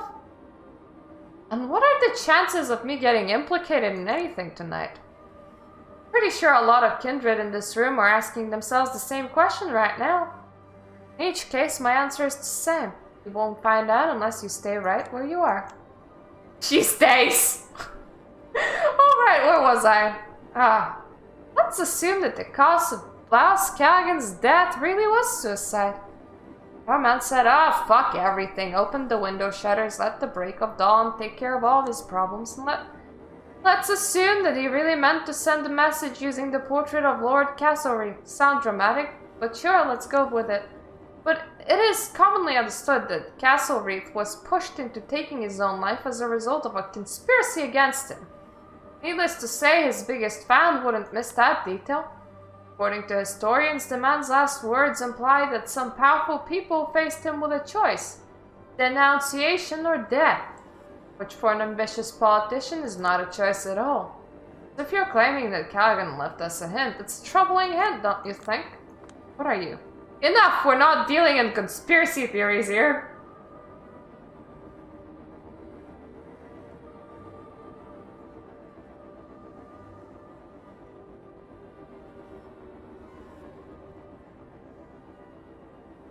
You know, Schnenis, is everything that you're speaking about right now, server that I was on, server that I'm still on, it's like occult server and library. I started this thing where we invoke entities and we do automatic poetry writing. And right now, it's almost like you're invoking a mad god.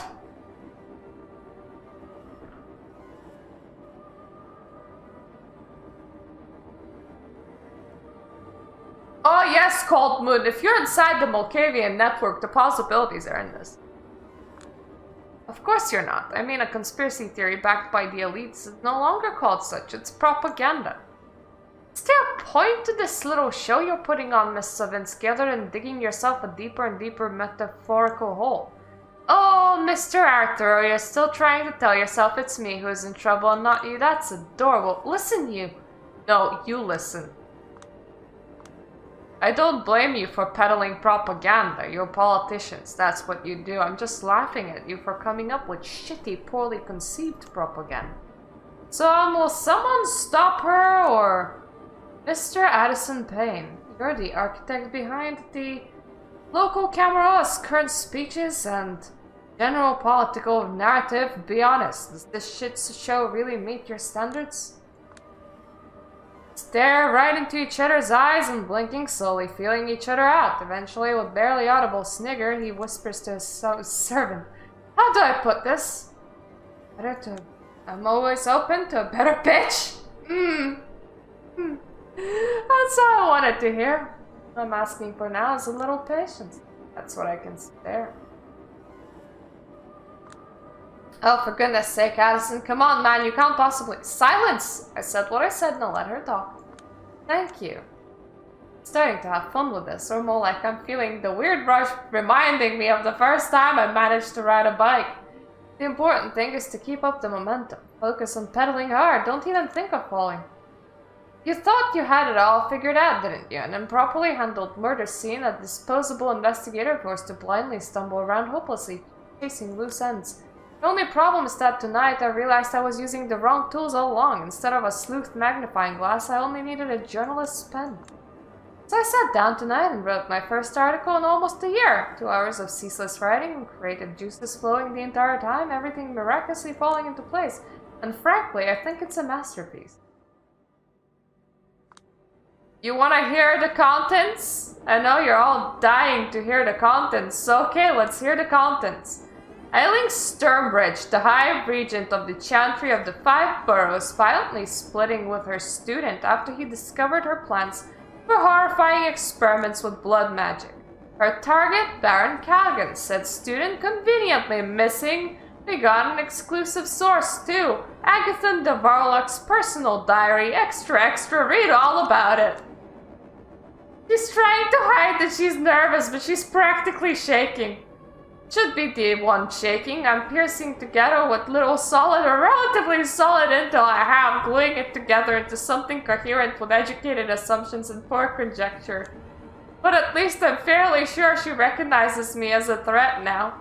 Just what I was hoping for. Next up, is it true that Torque, the brave Anarch Baron, primed to be the next de facto leader of its sect in New York City, might have been manipulating his entire faction to secure that position? This appeasement candidate convinced his key allies that the revolution is not an option at the moment, appealing as a reasonable alternative to his bloodthirsty rivals. His ace in the hole was a strangely efficient ability to establish diplomatic channels with the Camarilla, which he then used to gain a series of small concessions from the New York court. Could it be that Prince Panhard, having realized that her longtime collaborator Baron Calgan was just an undesirable asset, found a different, more 2020 candidate to be a leader of the Anarchs? Extra, read all about it. This one's not shaking, she's just angry. And this one just seems confused. And what about the fact that Torque, Helene Panhard, Thomas Arthur O'Carter, Van der Weyden, and Nyling Sternbridge were all summoned to Calgan's office right before his death? Could it be that so-called boss employed some final desperate measures to stop his downward spiral into irrelevance, at which point a rushed plan to bring his demise was executed? Could it be that Kaiser, the legendary New York City info broker striking deals left and right with both Camarilla and the Anarchs, wiretapped Calgan's office to eavesdrop on the negotiations? Extra, read all about it. You could cut the atmosphere here with a knife and it's only getting worse. For them at least, I feel better than I felt in years. Oh, I feel that energy. Oh, that's a power trip. And the fact that nobody's protesting probably means I'm hitting the nail on the head. Could it be that for the entire 21st century, the conflict between the New York City Camarilla and Anarchs was a sham? What if the Second Inquisition's operations in the city were consulted with the leaders of the two sects? How deep does the rot of corruption go? What about Sophie Langley's disappearance? Attempts on the unlives of would-be members of a coterie she attempted to set up alongside her ward last year? Could all of these things be connected? That's just the tip of the iceberg! Stay tuned, dear readers! Deer breaks it by walking wildly. His poker face is indecipherable. And where, pray tell, can one read all about it tomorrow? 10 different places, among them, of course, a report received by Clan La Sombra's elders in Chicago.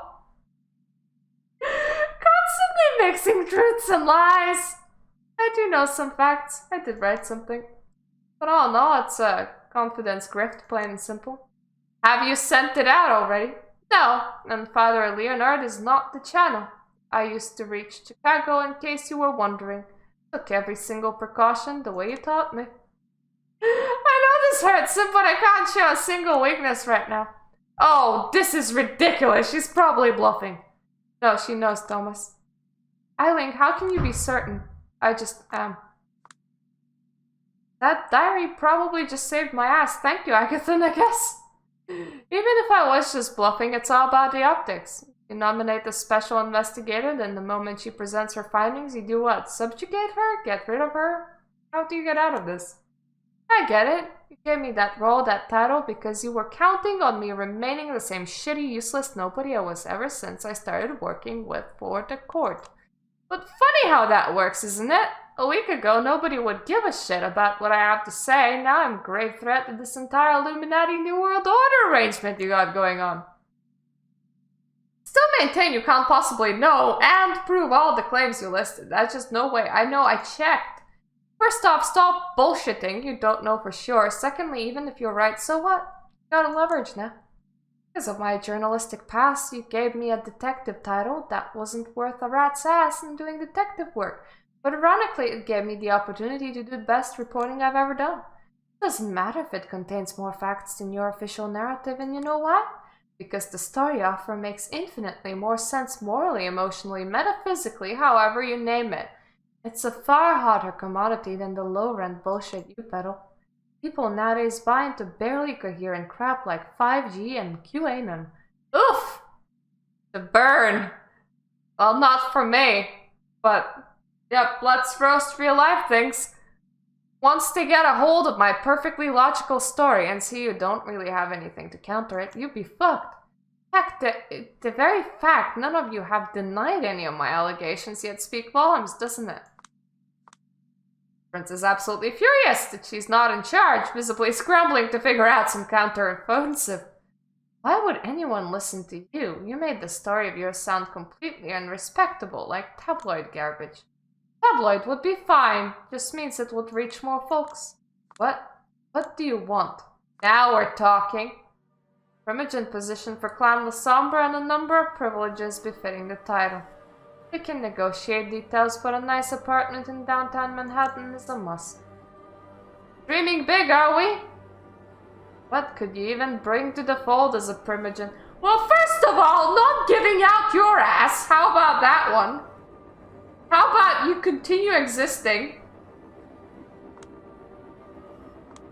Mr. Payne? Yes? As you can see, we all found ourselves in quite a mess here.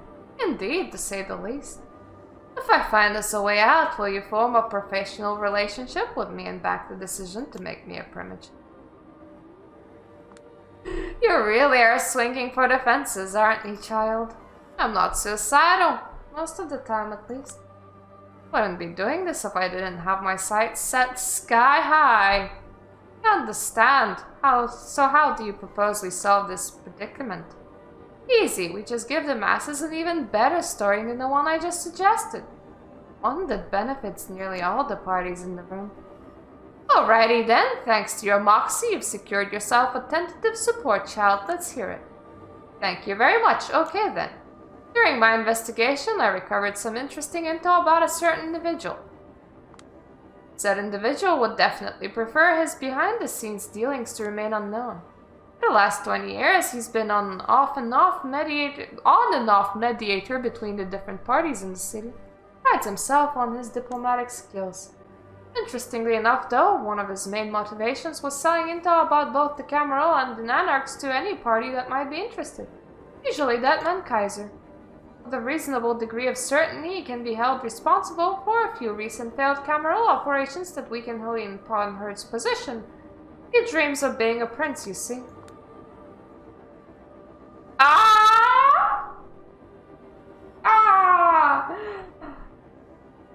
We get to throw this on Thomas, I think. The dick deserves it. Recently obtained control over an IT company called Double Spiral, which he uses to influence New York kind in ways to further his agenda and weaken his political enemies. Oh, Wonder Widen? He also operates the most powerful law firm in the city, uses both of these tools so that he can manipulate the mortals to slowly tie a noose around anarch leaders and court members who he wants gone. Talking, of course, Carter Wonder Widen. In a split second, all eyes in the room were set on him. Oh my god, he's not smiling! People, whatever she throws at me, I'm sure I can explain. Throw a file I recovered from Kaiser's limo at the bench. Are you sure? Because there's hell of a lot to explain. Addison's servant picks up the file so that his master can browse through it. That's not enough. I'm sure Double Spiral will be happy to deliver us more. So of the things you said the other night were steaming pile of bullshit, Carter? Addison, we are friends. There's a good explanation for every single thing that's listed there. I swear on my father's grave. Even if there is, I doubt you can justify allowing a girl who's little more than a fledgling ripping your credibility to shreds in a matter of seconds. Proving yourself as something infinitely worse than a traitor, Carter. You're a weak traitor. Thomas, Helene! Don't you ever dare speak to me, you bastard! That was the last element of my strategy. Hope they won't throw any curveballs my way, because from now on it's all pure improvisation. 2 minutes ago I was the #1 enemy of everyone in this room. Now I'm the unexpected ally, revealing a common foe that some people in this room have wanted to nail since forever. All I'm saying is we got ourselves a perfect scapegoat to put everything on. Shady dealings between both sects, all the real conspiracies he was involved in, possibly perfect looks in history. The schadenfreude accompanying his fall will be enough to keep some kindred in the city happy for years. You can't do this to me. Why is that? You're incompetent! Wow. That's the best you can do? Seriously? Kadir? Yes, my prince? Seize him. No, I beg you, just no! You can come with me without struggle or in torpor. As usual, it's 3 strikes with me, then you're gone. No. He talks a lot, but puts up minimal resistance. Fear drags him out of the room, and that's the last I ever see of him. For a good minute, everybody just stands there confused. And Addison begins to clap. Bravo, Miss Savinsky! I haven't seen such an adventurous power play in years. Maybe your generation is not all lost after all. Does that mean I can count on your support? Of course! As far as I'm concerned, you're the kind of ruthless primogen the city needs, especially now when one seat will probably be made vacant. So what do you say, my prince? My relationship with Addison is a decades-long conflict, and by now, I know which hills I'm willing to die on. This is not one of them. Rejoice, girl, you're going to get what you want as well as deserve. We do have one important condition, though. Mr. Payne, as I'm sure you all agree, being Primogen is important representative position, it depends nothing but a display of impeccable respect for the Masquerade and the traditions, of course. It is my concern that it wouldn't be proper for us to be represented by someone who openly violated the rules of kindred society. But of course that wouldn't do at all. They would have to openly renounce their old ways at the very least. Indeed, and I think that in that case of Miss Savinsky, who has lived with a mortal under a single room for a long time, the best course of action would be to renounce her and give her up to our sheriff. That kind of gesture would prove the new Primogen's dedication in the court beyond any reasonable doubt. You see, okay, Thomas? From the way that Julia has been acting, am not entirely sure that Julia is capable of feeling love. I mean, she never once said to Dakota, "I love you." Not once. I don't think that this condition would be a problem. But, you know, that's just me. Yes, I definitely agree. Her ambition and pride are admirable. It would be prudent of us to demand a display of humility as Stick Fox. My thoughts exactly. Well then, your answer, miss? Heh. Hehehe. That's so funny, Miss Savinsky. Get in your eyes, Arthur, you naive fool. You think you're so damn clever. I think I would have gotten this far if I didn't think all of it through. There's only one response. I agree. Do what you must. He's speechless! He thought he had me pinned, and I simply responded with a checkmate. Guess that solves our problem then. Let's head out for now. It's been an exhausting evening, and dawn is nearing. Yes! Let's do just that. Looks paying out, looking unstrung and defeated. Soon after, Kadir was ordered to take care of Dakota. He asked me if I want to know what was done to her. My reply was honest. Not really interested, no. I said I had gotten myself into a terrible game with the rules of which defied comprehension. I replied that if I'm winning and climbing upward, I must be doing something right. Still, we don't talk too much these days beyond professional interactions. I have a much bigger world to think about now, one that fills me with happiness. Come to think of it, my current state reminds me of those few halcyon days right after my embrace. Might not last, but at this point I have to ask myself, what does? It's always about the next, bigger rush. Writing speeches and official communications for the New York Camarilla these days, helping out Payne from time to time too. Funny, I never felt more accomplished, more fulfilled as a journalist than I am now.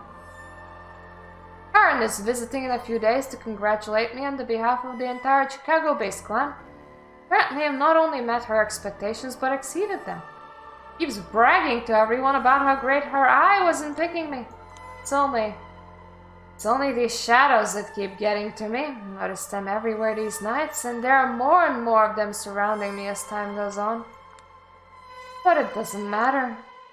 I like to think they're being cast because my future looks so bright.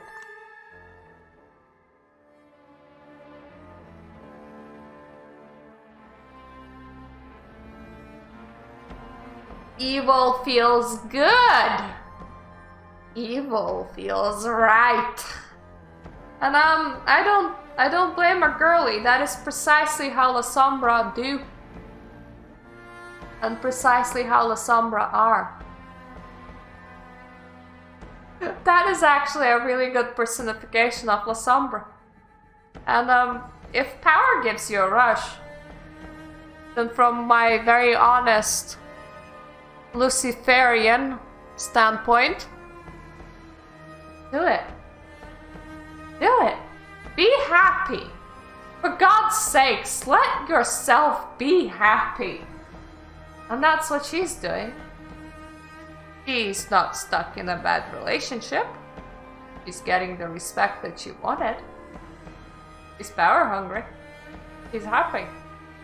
If that ends in her early death, so be it. It's not like she didn't know the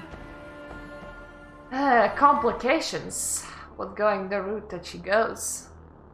So goes it. So there you go, my lovelies. That is of New York, the second reading.